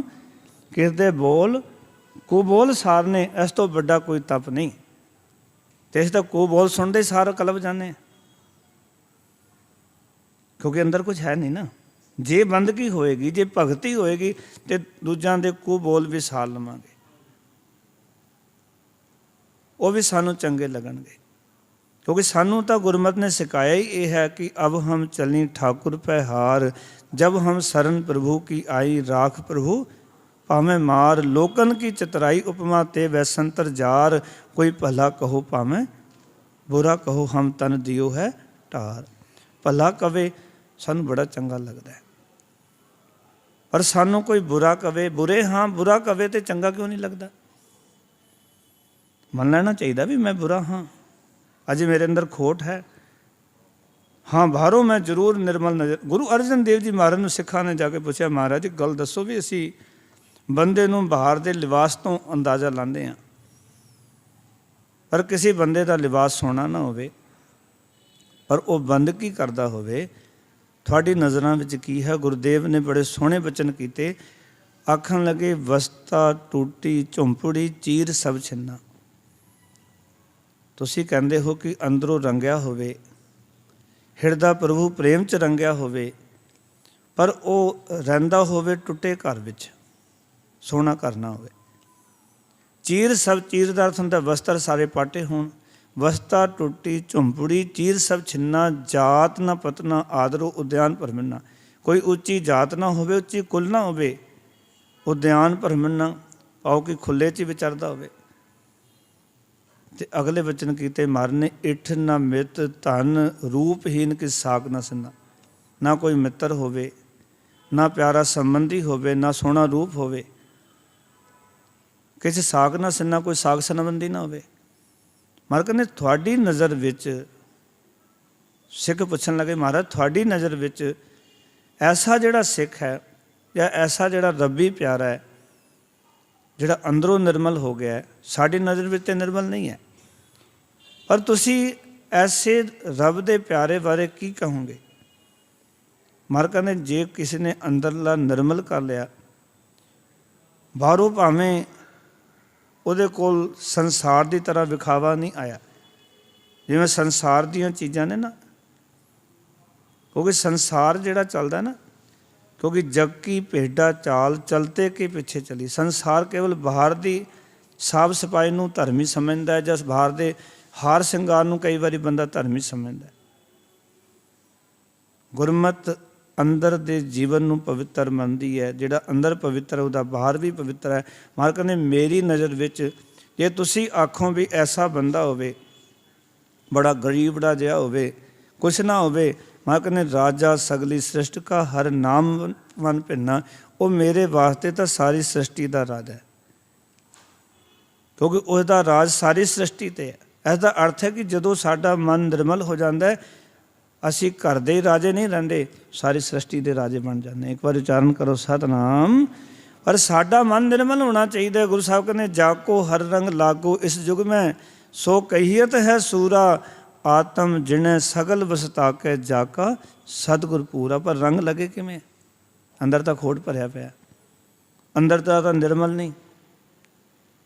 ਤੇ ਜਦ ਨਿਰਮਲਤਾ ਹੀ ਨਹੀਂ, ਗੁਰੂ ਨਾਨਕ ਪਾਤਸ਼ਾਹ ਕਹਿੰਦੇ ਨੇ ਇਹ ਤਨ ਮਾਇਆ ਪਾਇਆ ਪਿਆਰੇ ਲੀਤੜਾ ਲੱਭ ਰੰਗਾਏ, ਮੇਰਾ ਕੰਤ ਨਾ ਭਾਵੇ ਚੋਲੜਾ ਪਿਆਰੇ ਕਿਉਂ ਤਨ ਸੇਜਿਆ ਜਾਏ। ਹੋਂ ਕੁਰਬਾਨ ਜਾਉ ਮਿਹਰਬਾਨਾ, ਹੋਂ ਕੁਰਬਾਨ ਜਾਉ, ਹੋਂ ਕੁਰਬਾਨ ਜਾਉ ਤਿਨਾ ਕਹਿ ਲੈਨ ਜੋ ਤੇਰਾ ਨਾਉ, ਲੈਨ ਜੋ ਤੇਰਾ ਨਾਉ ਤਿਨਾ ਕਹਿ ਹੋਂ ਸਦ ਕੁਰਬਾਨ ਜਾਉ। ਮਹਾਰਾਜ ਕਹਿੰਦੇ ਜਿਨ ਕੇ ਚੋਲੇ ਦਤੜੇ ਪਿਆਰੇ ਕੰਤ ਤਿਨਾ ਕਹਿ ਪਾਸ। ਇਸ ਕਰਕੇ ਗੁਰੂ ਨਾਨਕ ਪਾਤਸ਼ਾਹ ਵੀ ਸਾਨੂੰ ਸਮਝਾਉਂਦੇ ਨੇ ਤੇ ਗੁਰੂ ਅਮਰਦਾਸ ਮਹਾਰਾਜ ਵੀ ਆਖ ਰਹੇ ਨੇ ਕਿ ਸਿੱਖ ਨੇ ਪਹਿਲਾਂ ਆਪਣਾ ਅੰਦਰ ਨਿਰਮਲ ਕਰਨਾ ਹੈ।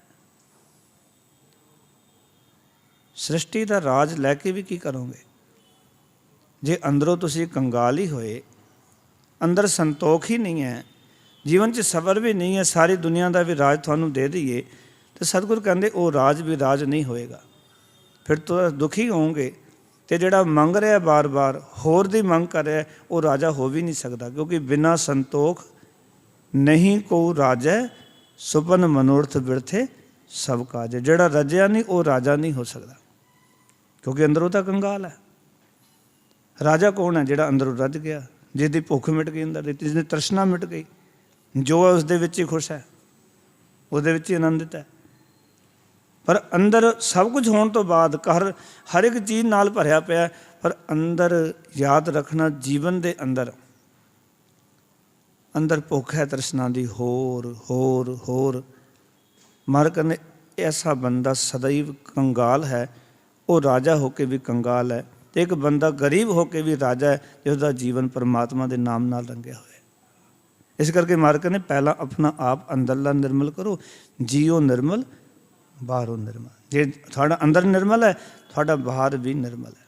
ਫਿਰ ਕਹਿਣਗੇ ਬਾਹਰੋਂ ਤਾਂ ਨਿਰਮਲ, ਬਾਹਰੋਂ ਤਾਂ ਨਿਰਮਲ ਹੈ, ਜੀਓ ਨਿਰਮਲ। ਮਹਾਰਾਜ ਕਹਿੰਦੇ ਜੇ ਤੁਹਾਡੀ ਜਿੰਦ ਨਿਰਮਲ ਹੈ, ਤੁਹਾਡਾ ਅੰਦਰਲਾ ਨਿਰਮਲ ਹੈ, ਤੇ ਸਤਿਗੁਰ ਤੇ ਕਰਨੀ ਕਮਾਣੀ। ਮਹਾਰਾਜ ਕਹਿੰਦੇ ਉਹ ਸਤਿਗੁਰ ਦੀ ਆਗਿਆ ਉਪਦੇਸ਼ ਅਨੁਸਾਰ ਸਦਾ ਹੀ ਆਪਣਾ ਸੋਹਣਾ ਜੀਵਨ ਬਣਾ ਲੈਂਦਾ ਹੈ।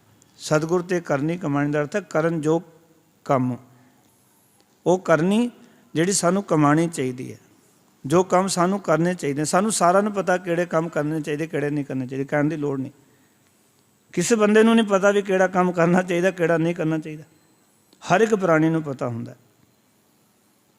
ਜਦੋਂ ਬੰਦਾ ਖੋਟ ਕਰ ਰਿਹਾ ਹੁੰਦਾ, ਉਸਦੇ ਅੰਦਰ ਵੀ ਇਹ ਗੱਲ ਚੱਲੀ ਹੁੰਦੀ ਵੀ ਇਹ ਕੰਮ ਖੋਟਾ ਹੀ ਹੈ, ਮੈਂ ਮਾੜਾ ਕਰ ਰਿਹਾ, ਲੋਕ ਮੈਨੂੰ ਕੀ ਆਖਣਗੇ। ਉਸ ਤੋਂ ਅੱਗੇ ਜਦੋਂ ਸਮਝ ਆਉਂਦੀ ਹੈ, ਫਿਰ ਸਮਝ ਆਉਂਦੀ ਕਿ ਗੁਰੂ ਸਾਹਿਬ ਜੀ ਦੇ ਨਜ਼ਰ ਵਿੱਚ ਮੈਂ ਕੀ ਹੋਵਾਂਗਾ। ਅੱਗੇ ਸਮਝ ਆਉਂਦੀ ਹੈ ਫਿਰ ਵਾਹਿਗੁਰੂ ਦੀ ਦਰਗਾਹ ਵਿੱਚ ਮੇਰਾ ਕੀ ਬਣੇਗਾ। ਇਹ ਸਟੈਪ ਨੇ ਨਾ ਜ਼ਿੰਦਗੀ ਦੇ। ਅੱਗੇ ਜਦੋਂ ਬੰਦਾ ਵੱਧਦਾ ਫਿਰ ਸਮਝ ਆਉਂਦੀ ਸੱਚੇ ਪਾਤਸ਼ਾਹ ਮੈਂ ਤਾਂ ਕੋਈ ਐਸਾ ਕੰਮ ਕਰ ਹੀ ਨਹੀਂ ਰਿਹਾ ਜਿਹੜਾ ਕੰਮ ਤੇਰੀ ਦਰਗਾਹ ਤੱਕ ਮੈਨੂੰ ਸੁਰਖਰੂ ਕਰ ਸਕੇ। ਇਸ ਕਰਕੇ ਗੁਰੂ ਸਾਹਿਬ ਕਹਿੰਦੇ ਸਤਿਗੁਰੂ ਤੇ ਕਰਨੀ ਕਮਾਣੀ, ਕਰਨ ਯੋਗ ਚੰਗੇ ਕੰਮ ਕਰਨੇ। ਸਤਿਗੁਰੂ ਕੋਲੋਂ ਉਹ ਕਰਨੀ ਸਿੱਖਣੀ, ਗੁਰੂ ਕੀ ਆਗਿਆ ਦੇ ਵਿੱਚ ਉਪਦੇਸ਼ ਅਨੁਸਾਰ ਉਹ ਕੰਮ ਕਰਨੇ ਜੋ ਕਰਨ ਯੋਗ ਹਨ। ਉਹ ਕਰਨ ਯੋਗ ਕੀ ਕੰਮ ਨੇ? ਗੁਰ ਕੈ ਗ੍ਰਹਿ ਸੇਵਕ ਜੋ ਰਹਿ, ਗੁਰ ਕੀ ਆਗਿਆ ਮਨ ਮੈਂ ਸਹਿ, ਆਪਸ ਕੋ ਕਰ ਕਛ ਨ ਜਨਾਵੈ, ਹਰ ਹਰ ਨਾਮ ਹਿਰਦੈ ਸਤਿ ਆਵੈ, ਮਨ ਵੇਚੈ ਸਤਿਗੁਰ ਕੈ ਪਾਸ, ਤਿਸ ਸੇਵਕ ਕੇ ਸੇਵਾ ਕਰਤ ਹੋਏ ਨਹੀਂ ਕਾਮੇ, ਤਿਸ ਕੋ ਹੋਤ ਪ੍ਰਾਪਤ। ਇਹ ਕਰਨ ਯੋਗ ਕੰਮ ਹੈ। ਫਿਰ ਮਹਾਰਾਜ ਜੀ ਆਖਣ ਲੱਗੇ ਕੂੜ ਕੀ ਸੋਏ ਪਹੁੰਚੈ ਨਾਹੀ, ਮਨਸਾ ਸੱਚ ਸਮਾਣੀ। ਗੁਰਦੇਵ ਪਿਤਾ ਆਖਣ ਲੱਗੇ ਐਸੇ ਤਨੋ ਮਨੋ ਸੱਚੇ ਸੁੱਚੇ ਜਿਹੜੇ ਗੁਰਸਿੱਖ ਨੇ, ਗੁਰਮੁਖ ਜਨ ਹਨ, ਐਸੇ ਜਿਗਿਆਸੂ ਜਿਹੜੇ ਹਨ, ਮਨ ਤੱਕ ਕੂੜ ਮਾਇਆ ਮੋਹ ਦੀ ਖਬਰ ਨਹੀਂ ਪਹੁੰਚਦੀ। ਜਿਹੜਾ ਮਾਇਆ ਦਾ ਮੋਹ ਹੈ ਉਹਨਾਂ ਨੂੰ ਸਤਾਉਂਦਾ ਨਹੀਂ ਹੈ, ਉਹ ਕਿਸੇ ਦੀ ਮਾਇਆ ਦੇਖ ਕੇ ਕਲਪਦੇ ਨਹੀਂ ਹਨ, ਉਹ ਆਪਣੇ ਵਿੱਚ ਹੀ ਆਨੰਦਿਤ ਰਹਿੰਦੇ ਹਨ। ਉਹਨਾਂ ਕੋਲ ਜੋ ਹੈ ਉਹਦੇ ਵਿੱਚ ਹੀ ਖੁਸ਼ ਹਨ। ਉਹ ਥੋੜ੍ਹਾ ਹੈ, ਥੋੜ੍ਹੇ ਵਿੱਚ ਹੀ ਆਨੰਦਿਤ ਹਨ। ਕਿਉਂਕਿ ਕੂੜ ਦੀ ਖਬਰ ਜਿਹੜੀ ਹੈ, ਲੋਕ ਕਹਿੰਦੇ ਫਲਾਣੇ ਨੇ ਇਤਨਾ ਜੋੜ ਲਿਆ, ਉਸਨੇ ਇਹ ਕਰ ਲਿਆ, ਉਸਨੇ ਇਹ ਕਰ ਲਿਆ। ਉਹ ਕਹਿੰਦੇ ਸਭ ਛੱਡ ਹੀ ਜਾਣਾ ਹੈ। ਜੋ ਹੈ ਗੁਰੂ ਨੇ ਬੜੀ ਕਿਰਪਾ ਕੀਤੀ। ਉਚਾਰਨ ਕਰੋ ਸਤਿਨਾਮ। ਜਿਨ੍ਹਾਂ ਨੇ ਜੋੜਿਆ ਉਹਨਾਂ ਨੇ ਵੀ ਨਾਲ ਨਹੀਂ ਲੈਣਾ, ਜਿਹੜੇ ਪਹਿਲਾਂ ਜੋੜ ਕੇ ਗਏ ਉਹ ਵੀ ਨਾਲ ਨਹੀਂ ਲੈ ਕੇ ਗਏ। ਹਾਂ, ਮੇਰਾ ਗੁਰੂ ਮੇਰਾ ਗੁਜ਼ਾਰਾ ਸੋਹਣਾ ਚਲਾ ਰਿਹਾ, ਜ਼ਿੰਦਗੀ ਸੋਹਣੀ ਬਤੀਤ ਹੋ ਰਹੀ, ਸਭ ਕੁਝ ਖਾਣ ਵਾਸਤੇ, ਪਹਿਨਣ ਵਾਸਤੇ, ਰਹਿਣ ਵਾਸਤੇ ਸਭ ਕੁਝ ਦਿੱਤਾ ਹੈ, ਫਿਰ ਕਿਉਂ ਕਲਪਦਾ ਮਨਾ? ਮਹਾਰਾਜ ਕਹਿੰਦੇ ਕੂੜ ਦੀ ਸੋਏ ਦਾ ਅਰਥ ਖਬਰ ਤੱਕ ਨਹੀਂ ਪਹੁੰਚਦੀ, ਕਿਉਂਕਿ ਉਹਨਾਂ ਦੇ ਮਨਾਂ ਵਿੱਚ ਆਤਮਿਕ ਆਨੰਦ ਹੈ। ਮਾਇਆ ਦੇ ਫੁਰਨੇ ਉਹਨਾਂ ਦੀ ਆਤਮਿਕ ਅਵਸਥਾ ਨੂੰ ਹਿਲਾਉਂਦੇ ਜੁਲਾਉਂਦੇ ਨਹੀਂ ਹਨ। ਉਹਨਾਂ ਦੀ ਆਤਮਿਕ ਅਵਸਥਾ ਬਣੀ ਰਹਿੰਦੀ ਹੈ। ਮਨਸਾ ਸੱਚ ਸਮਾਣੀ, ਕਿਉਂਕਿ ਉਹਨਾਂ ਦੇ ਮਨ ਵਿੱਚ ਸੱਚ ਸਮਾ ਗਿਆ ਹੈ। ਉਹਨਾਂ ਦੇ ਮਨ ਦੇ ਅੰਦਰ ਸੱਚ ਟਿਕ ਗਿਆ, ਕਿਉਂਕਿ ਸੱਚਾਈ ਨਾਲ ਉਹ ਜ਼ਿੰਦਗੀ ਜਿਉਂਦੇ ਨੇ। ਫਿਰ ਮਹਾਰਾਜ ਆਖਣ ਲੱਗੇ, ਜਨਮ ਰਤਨ ਜਿਨੀ ਖਟਿਆ ਭਲੇ ਸੇ ਬਣ ਜਾਰੇ। ਮਹਾਰਾਜ ਕਹਿੰਦੇ ਉਹੀ ਜੀਵ ਚੰਗੇ ਵਪਾਰੀ ਕਹੇ ਜਾ ਸਕਦੇ ਹਨ, ਜਿਨ੍ਹਾਂ ਨੇ ਸੰਸਾਰ ਵਿੱਚ ਆ ਕੇ ਰਤਨ ਵਰਗਾ ਅਮੂਲਕ ਅਤੇ ਸ੍ਰੇਸ਼ਟ ਨਾਮ ਦੀ ਕਮਾਈ ਕਰ ਲਈ ਅਤੇ ਆਪਣੇ ਜੀਵਨ ਨੂੰ ਸਫਲਾ ਕਰ ਲਿਆ। ਜਨਮ ਰਤਨ ਜਿਨੀ ਖਟਿਆ, ਇਹ ਜਨਮ ਬੜਾ ਕੀਮਤੀ ਰਤਨ ਹੈ। ਸਾਰੀ ਦੁਨੀਆ ਦੇ ਰਤਨ ਦੇ ਕੇ ਵੀ ਨਹੀਂ ਮਿਲਦਾ, ਸਾਡੇ ਕੋਲ ਇਹਦੀ ਕੋਈ ਕੀਮਤ ਨਹੀਂ ਹੈ। ਇਹ ਤਾਂ ਜਦੋਂ ਬੰਦਾ ਬਿਮਾਰ ਹੁੰਦਾ ਲਾਸਟ ਵਕਤ 'ਤੇ ਉਹਨੂੰ ਪੁੱਛੋ ਵੀ ਕੀ ਕੀਮਤ ਹੈ, ਉਹ ਕਹਿੰਦਾ ਵੀ ਮੈਂ ਸਭ ਕੁਝ ਦੇਣ ਵਾਸਤੇ ਤਿਆਰ ਹਾਂ, ਮੈਨੂੰ ਜ਼ਿੰਦਗੀ ਦੇ ਦਿਓ, ਬਸ ਜ਼ਿੰਦਗੀ ਦੇ ਦਿਓ। ਔਰ ਮੈਂ ਆਪਣੀ ਜ਼ਿੰਦਗੀ ਦੇਖਿਆ ਕਿ ਲੋਕ ਆਪਣੀ ਜ਼ਿੰਦਗੀ ਦੀ ਸਾਰੀ ਕਮਾਈ ਕਈ ਵਾਰੀ ਆਪਣੇ ਤਨ 'ਤੇ ਲਾਉਣ ਵਾਸਤੇ ਤਿਆਰ ਹੁੰਦੇ ਨੇ। ਪਲਾਟ ਵੇਚ ਦਿੰਦੇ ਨੇ, ਮਕਾਨ ਵੇਚ ਦਿੰਦੇ ਨੇ, ਪੈਸਾ ਬੈਂਕ ਦਾ ਸਭ ਖਰਚ ਕਰਦੇ ਨੇ ਵੀ ਤਨ ਬਚ ਜਾਏ, ਕਿਉਂਕਿ ਉਹਨਾਂ ਨੂੰ ਪਤਾ ਤਨ ਹੈ ਅਤੇ ਕੱਲ੍ਹ ਧਨ ਕਮਾਇਆ ਜਾ ਸਕਦਾ, ਤਨ ਹੀ ਨਹੀਂ ਅਤੇ ਧਨ ਦਾ ਕੀ ਕਰਨਾ। ਔਰ ਦੁਨੀਆ 'ਚ ਇੱਕ ਨਹੀਂ, ਇਤਨੀ ਦੁਨੀਆ ਜਿਹੜੀ ਕਹਿੰਦੀ ਹੈ ਬਸ ਸਭ ਕੁਝ ਵੀ ਵਿਕੇ ਲੱਗ ਜਾਏ ਪਰ ਸਰੀਰ ਬਚ ਜਾਏ। ਇਹਦਾ ਸਰੀਰ ਦੀ ਬਹੁਤ ਕੀਮਤ ਹੈ, ਤਾਂ ਹੀ ਅਸੀਂ ਬਚਾਉਂਦੇ ਹਾਂ ਨਾ, ਕਿਉਂਕਿ ਇਹ ਕੀਮਤੀ ਹੈ। ਕਿਉਂਕਿ ਸਾਨੂੰ ਵੀ ਪਤਾ ਹੈ ਕਿ ਕਬੀਰ ਮਾਨਸ ਜਨਮ ਦੁਲੰਭ ਹੈ, ਹੋਏ ਨਾ ਬਾਰ ਹੈ ਬਾਰ। ਇਹ ਦੁਬਾਰਾ ਨਹੀਂ ਮਿਲਣਾ, ਇਹ ਹੁਣ ਮੌਕਾ ਮਿਲਿਆ ਅਤੇ ਇਸ ਕਰਕੇ ਅਸੀਂ ਇਤਨਾ ਕੁਛ ਕਰਦੇ ਹਾਂ। ਗੁਰੂ ਅਮਰਦਾਸ ਮਹਾਰਾਜ ਆਖਣ ਲੱਗੇ, ਜਨਮ ਰਤਨ ਜਿਨੀ ਖਟਿਆ ਭਲੇ ਸੇ ਬਣ ਜਾਰੇ। ਉਹੀ ਭਲੇ ਵਪਾਰੀ ਕਹੇ ਜਾ ਸਕਦੇ ਹਨ, ਜਿਨ੍ਹਾਂ ਨੇ ਸੰਸਾਰ ਵਿੱਚ ਆ ਕੇ ਰਤਨ ਵਰਗਾ ਅਮੋਲਕ ਅਤੇ ਸ੍ਰੇਸ਼ਟ ਜਨਮ ਸਫਲਾ ਕਰ ਲਿਆ। ਇਹ ਬੜਾ ਕੀਮਤੀ ਜੀਵਨ ਹੈ, ਜੇ ਸਫਲਾ ਹੋ ਗਿਆ ਸਮਝ ਲਓ ਸੰਸਾਰ ਵਿੱਚ ਆਇਆ ਹੀ ਪ੍ਰਵਾਨ ਹੈ। ਕਿਉਂਕਿ ਜਿਹੜੇ ਕੰਮ ਨੂੰ ਬੰਦਾ ਗਿਆ ਹੋਵੇ ਉਹ ਕੰਮ ਹੋ ਜਾਏ ਨਾ, ਉਹ ਬੜਾ ਖੁਸ਼ ਹੁੰਦਾ ਹੈ ਵੀ ਜਿਹੜੇ ਕੰਮ ਵਾਸਤੇ ਗਿਆ ਸੀ ਮਹਾਰਾਜ ਨੇ ਕਿਰਪਾ ਕੀਤੀ, ਮੇਰਾ ਕੰਮ ਹੋ ਗਿਆ। ਆਪਾਂ ਸਾਰੇ ਉਸੀ ਕੈਟਾਗਰੀ 'ਚ ਆਉਂਦੇ ਹਾਂ। ਆਪਾਂ ਕੋਈ ਦੁਨਿਆਵੀ ਕੰਮ ਹੋਵੇ ਨਾ ਅਤੇ ਅਸੀਂ ਕਿਤੇ ਗਏ ਹੋਈਏ, ਉਹ ਕੰਮ ਹੋ ਜਾਏ, ਅਸੀਂ ਛਾਲਾਂ ਮਾਰਦੇ ਆਉਂਦੇ ਹਾਂ ਵੀ ਜਿਸ ਕੰਮ 'ਤੇ ਗਿਆ ਸੀ ਅੱਜ ਵਾਪਸ ਉਹ ਕਰਕੇ ਆ ਰਹੇ ਹਾਂ। ਪਰ ਜੇ ਨਾ ਹੋਵੇ, ਦੁਨਿਆਵੀ ਤੌਰ ਤੋਂ ਵੇਖ ਲਓ, ਤੁਹਾਡਾ ਕੋਈ ਕੇਸ ਚੱਲ ਰਿਹਾ, ਜੇ ਜਿੱਤ ਗਏ ਛਾਲਾਂ ਮਾਰਦੇ ਆਓਗੇ, ਇੱਦਾਂ ਹੀ ਹੈ ਨਾ। ਜੇ ਕੋਈ ਦੁਕਾਨ ਦਾ ਮਸਲਾ ਹੈ, ਜੇ ਤੁਸੀਂ ਸਫਲ ਹੋ ਗਏ ਖੁਸ਼ ਹੋ ਕੇ ਆਓਗੇ। ਕੋਈ ਵੀ ਚੀਜ਼ XYZ ਤੁਸੀਂ ਜੀਵਨ 'ਚ ਉਠਾ ਕੇ ਵੇਖ ਲਓ, ਜਦੋਂ ਅਸੀਂ ਉਸ ਦੀ ਪ੍ਰਾਪਤੀ ਕਰ ਲੈਂਦੇ ਹਾਂ ਅਸੀਂ ਬੜੇ ਖੁਸ਼ ਹੁੰਦੇ ਹਾਂ। ਪਰ ਜੇ ਨਾ ਮਿਲੇ ਅਸੀਂ ਕਲਪਦੇ ਹੋਏ ਆਉਂਦੇ ਹਾਂ, ਅਸੀਂ ਦੁਖੀ ਆਉਂਦੇ ਹਾਂ, ਬੜਾ ਪਛਤਾਵਾ ਹੈ। ਬੜੇ ਚਾਅ ਨਾਲ ਗਿਆ ਸਾਂ ਪਰ ਅੱਜ ਜਿੱਤ ਨਹੀਂ ਸਕਿਆ, ਅੱਜ ਮੇਰਾ ਕੰਮ ਬਣਿਆ ਨਹੀਂ। ਅਤੇ ਰੱਬ ਦੀ ਦਰਗਾਹ ਵਿੱਚ ਜਿਸ ਕੰਮ ਲਈ ਆਏ ਹਾਂ ਵਾਹਿਗੁਰੂ ਦੇ ਘਰ ਤੋਂ, ਅਤੇ ਉਹ ਕੰਮ ਕਰਕੇ ਨਾ ਗਏ, ਫਿਰ ਪਛਤਾਵਾ ਲੈ ਕੇ ਜਾਵਾਂਗੇ ਵੀ ਜਿਹੜਾ ਕੰਮ ਕਰਨ ਆਇਆ ਸੀ ਉਹ ਕੰਮ ਨਹੀਂ ਕਰ ਸਕਿਆ। ਇਹ ਤਾਂ ਲਾਸਟ ਵੇਲੇ ਪਤਾ ਲੱਗਦਾ ਹੈ ਵੀ ਜਿਸ ਕੰਮ ਵਾਸਤੇ ਆਇਆ ਸੀ ਉਹ ਕੰਮ ਨਹੀਂ ਕਰ ਸਕਿਆ, ਫਿਰ ਬੰਦੇ ਨੂੰ ਪਛਤਾਵਾ ਹੁੰਦਾ ਹੈ। ਉਸ ਨੂੰ ਹੀ ਗੁਰੂ ਤੇਗ ਬਹਾਦਰ ਮਹਾਰਾਜ ਨੇ ਆਖਿਆ ਸੀ ਕਿ ਬੰਦਾ ਅੰਤ ਪਛਤਾਉਂਦਾ ਹੈ। ਮਨ ਰੇ ਕੋਣ ਕੁਮਤ ਤੈ ਲੀਨੀ, ਪਰ ਦਾਰਾ ਨਿੰਦਿਆ ਰਸ ਰਚਿਓ, ਰਾਮ ਭਗਤ ਨੇ ਕੀਨੀ, ਮੁਕਤ ਪੰਥ ਜਾਣਿਓ ਤੈ ਨਾਹਨ, ਤਨ ਜੋਰਨ ਕੋ ਧਾਇਆ, ਅੰਤ ਸੰਗ ਕਾਹੂ ਨਹੀਂ ਦੀਨਾ, ਵਿਰਥਾ ਆਪ ਬੰਧਾਇਆ। ਅੰਤ ਵੇਲੇ ਜਦੋਂ ਸਾਥ ਨਹੀਂ ਦਿੰਦੀਆਂ ਚੀਜ਼ਾਂ, ਫਿਰ ਬੰਦਾ ਕਹਿੰਦਾ ਮੈਂ ਵਿਅਰਥ ਹੀ ਆਪਣੇ ਆਪ ਨੂੰ ਬੰਧਨ 'ਚ ਬਣ ਕੇ ਰੱਖਿਆ, ਮੈਂ ਭੁਲੇਖਾ ਹੀ ਪਾਲ ਕੇ ਰੱਖਿਆ ਵੀ ਇਹ ਧਨ ਮੇਰੇ ਕੰਮ ਆ ਜਾਏਗਾ, ਇਹ ਪਰਿਵਾਰ ਮੇਰੇ ਕੰਮ ਆ ਜਾਏ, ਇਹ ਤਾਂ ਕੋਈ ਵੀ ਕੰਮ ਨਹੀਂ ਆ ਰਿਹਾ ਮੇਰੇ। ਦੇਖੋ ਕਿਤਨੇ ਬੰਦੇ ਐਸੇ ਨੇ ਜਿਹੜੇ ਕਹਿੰਦੇ ਨੇ ਵੀ ਬੱਚਿਆਂ ਨੂੰ ਪਾਲਣ ਕਰਕੇ ਅਸੀਂ ਗੁਰਦੁਆਰੇ ਨਹੀਂ ਆਉਂਦੇ, ਟਾਈਮ ਨਹੀਂ ਲੱਗਦਾ ਜੀ ਬੱਚਿਆਂ ਕਰਕੇ। ਕੱਲ੍ਹ ਨੂੰ ਬੱਚੇ ਵੱਡੇ ਹੋ ਜਾਂਦੇ ਨੇ, ਜਦੋਂ ਘਰੋਂ ਕੱਢਣ ਲੱਗਦੇ ਮਾਂ ਪਿਓ ਨੂੰ, ਅਨਾਥ ਆਸ਼ਰਮ ਲੱਭਦੇ ਨੇ, ਉਹ ਕਿੱਥੇ ਹੈ, ਉਸ ਵੇਲੇ ਮਾਂ ਪਿਓ ਨੂੰ ਬੜਾ ਪਛਤਾਵਾ ਹੁੰਦਾ ਵੀ ਇੱਕ ਦਿਨ ਵੀ ਮੈਂ ਗੁਰਦੁਆਰੇ ਜਾ ਕੇ ਨਹੀਂ ਵੇਖਿਆ, ਪਾਠ ਕਰਕੇ ਨਹੀਂ ਵੇਖਿਆ, ਇੱਕ ਦਿਨ ਵੀ ਬਾਣੀ ਪੜ੍ਹ ਕੇ ਨਹੀਂ ਵੇਖੀ। ਇਹਨਾਂ ਬੱਚਿਆਂ ਦੇ ਵਾਸਤੇ ਮੈਂ ਆਪਣੇ ਸਾਰੇ ਸਵਾਸ ਇਹਨਾਂ ਨੂੰ ਸਫਲਾ ਕਰਨ 'ਤੇ ਲਾ ਦਿੱਤੇ ਵੀ ਮੇਰੇ ਬੱਚੇ ਪੜ੍ਹ ਜਾਣ, ਕਾਮਯਾਬ ਹੋ ਜਾਣ। ਤੇ ਜਦੋਂ ਉਹ ਬੱਚੇ ਹੀ ਘਰੋਂ ਮਾਂ ਪਿਓ ਨੂੰ ਕੱਢਣ ਲੱਗਣ ਉਸ ਵੇਲੇ ਉਹਨਾਂ ਨੂੰ ਪਛਤਾਵਾ ਹੁੰਦਾ ਹੈ। ਇਸ ਤਰ੍ਹਾਂ ਜਦੋਂ ਸਾਡੀ ਸਵਾਸਾਂ ਦੀ ਪੂੰਜੀ ਮੁੱਕਦੀ ਹੈ ਨਾ, ਸੰਸਾਰ ਤੋਂ ਜਾਂਦੇ ਹਾਂ, ਮਰ ਜਦੋਂ ਇਹ ਪੂੰਜੀ ਸਾਥ ਨਹੀਂ ਦਿੰਦੀ, ਗੁਰੂ ਤੇਗ ਬਹਾਦਰ ਮਹਾਰਾਜ ਕਹਿੰਦੇ ਉਦੋਂ ਫਿਰ ਪਛਤਾਵਾ ਹੁੰਦਾ ਹੈ ਵੀ ਅਸੀਂ ਕੀਤਾ ਕੀ ਹੈ, ਕਿਸ ਵਾਸਤੇ ਕੀਤਾ ਸੀ। ਮੇਰੇ ਕੋਲ ਤਾਂ ਬੜੇ ਬਜ਼ੁਰਗ ਆ ਕੇ ਕਹਿੰਦੇ ਨੇ ਵੀ ਗਿਆਨੀ ਜੀ ਵੀ ਸਾਡੇ ਨਾਲ ਇੱਦਾਂ ਹੋ ਗਿਆ, ਸਾਡੇ ਨਾਲ ਇਹ ਪ੍ਰੋਬਲਮ ਹੈ। ਮੈਂ ਹੈਰਾਨ ਹੁੰਦਾ ਵੀ ਦੇਖੋ ਬੰਦੇ ਦੀ ਫੀਲਿੰਗ ਸਮਝੋ। ਮੈਂ ਕਦੇ ਜਦੋਂ ਫੀਲਿੰਗ ਸਮਝਦਾ ਤੇ ਆਪ ਅੱਖਾਂ ਵਿੱਚੋਂ ਪਾਣੀ ਆ ਜਾਂਦਾ ਵੀ ਕਿਸ ਫੀਲਿੰਗ ਦੇ ਨਾਲ ਬੱਚੇ ਪਾਲਦੇ ਆ ਬੰਦਾ, ਕਿਸ ਫੀਲਿੰਗ ਨਾਲ ਸਾਰਾ ਕੁਝ ਕਰਦਾ ਤੇ ਬਾਅਦ ਦੇ ਵਿੱਚ ਉਹ ਸਤਿਕਾਰ, ਉਹ ਪਿਆਰ ਨਾ ਮਿਲੇ, ਜੋ ਚਾਹੁੰਦੇ ਨੇ ਉਸ ਮੁਤਾਬਿਕ ਨਾ ਹੋਵੇ ਤੇ ਉਹਨਾਂ ਨੂੰ ਕਿਤਨਾ ਔਖਾ ਹੁੰਦਾ ਹੈ।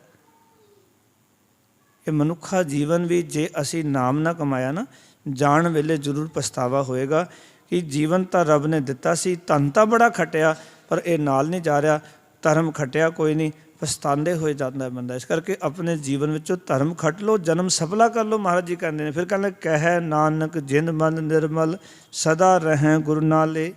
ਗੁਰੂ ਨਾਨਕ ਪਾਤਸ਼ਾਹ ਦੇ ਤੀਜੇ ਜਾਮੇ ਵਿੱਚ ਗੁਰੂ ਅਮਰਦਾਸ ਮਹਾਰਾਜ ਆਖ ਰਹੇ ਨੇ, ਨਾਨਕ ਆਖਦਾ ਹੈ, ਇਹ ਸੱਚਾਈ ਪ੍ਰਗਟ ਕਰਦਾ ਹੈ, ਜਿਨ ਮਨ ਨਿਰਮਲ, ਜਿਨ੍ਹਾਂ ਲੋਕਾਂ ਦੇ ਮਨ ਪਾਕ ਤੇ ਸਾਫ ਹਨ, ਪਵਿੱਤਰ ਹਨ।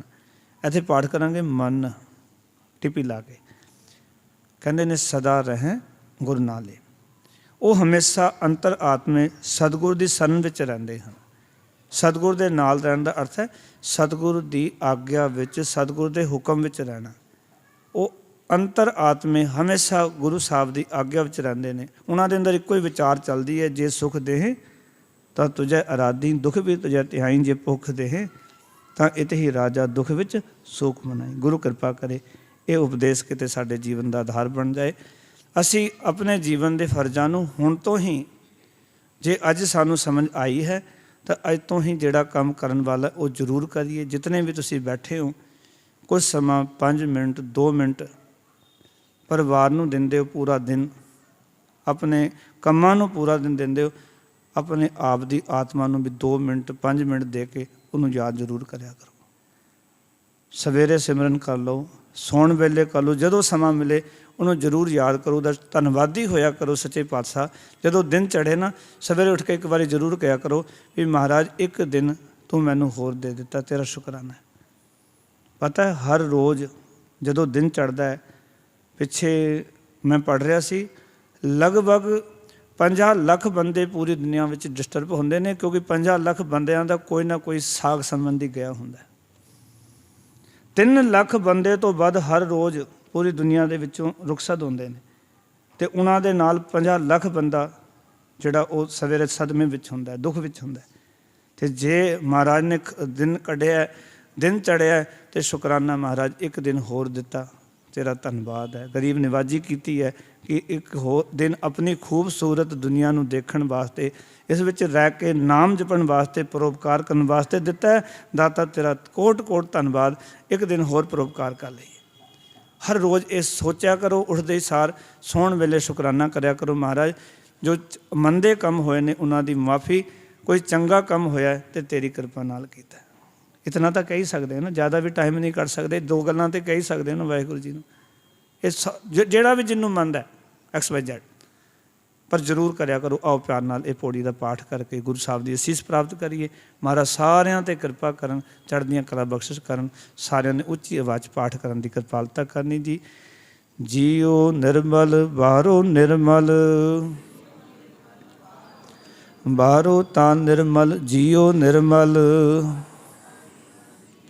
ਸਤਿਗੁਰ ਤੇ ਕਰਨੀ ਕਮਾਣੀ, ਕੂੜ ਕੀ ਸੋਇ ਪਹੁੰਚੈ ਨਾਹੀਂ, ਮਨਸਾ ਸਚ ਸਮਾਣੀ, ਜਨਮ ਰਤਨ ਜਿਨਿ ਖਟਿਆ, ਭਲੇ ਸੇ ਬਣ ਜਾਰੇ, ਕਹਿ ਨਾਨਕ ਜਿਨ ਮਨ ਨਿਰਮਲ, ਸਦਾ ਰਹਿ ਗੁਰ ਨਾਲੇ, ਕਹਿ ਨਾਨਕ ਜਿਨ ਮਨ ਨਿਰਮਲ, ਸਦਾ ਰਹਿ ਗੁਰ ਨਾਲੇ। ਸੋ ਜੀਓ ਨਿਰਮਲ ਕੀ ਕਰਨਾ? ਆਪਣੇ ਮਨ ਨੂੰ ਨਿਰਮਲ ਕਰਨਾ। ਮਨ ਨਿਰਮਲ ਹੋ ਗਿਆ ਤੇ ਗੁਰੂ ਦੇ ਨਾਲ ਰਵਾਂਗੇ, ਫਿਰ ਬਾਹਰ ਦਾ ਆਪਣੇ ਆਪ ਹੀ ਸਾਡਾ ਨਿਰਮਲ ਹੈ। ਇਤਨੇ ਬਚਨ ਬੇਨਤੀਆਂ ਪ੍ਰਵਾਨ। ਧੰਨਵਾਦ ਸਾਰਿਆਂ ਦਾ। ਜੀ ਆਇਆਂ ਨੂੰ ਫਤਿਹ ਪ੍ਰਵਾਨੋ ਜੀ। ਪਿਆਰ ਨਾਲ ਆਖੋ ਜੀ ਵਾਹਿਗੁਰੂ ਜੀ ਕਾ ਖਾਲਸਾ ਵਾਹਿਗੁਰੂ ਜੀ ਕੀ ਫਤਿਹ।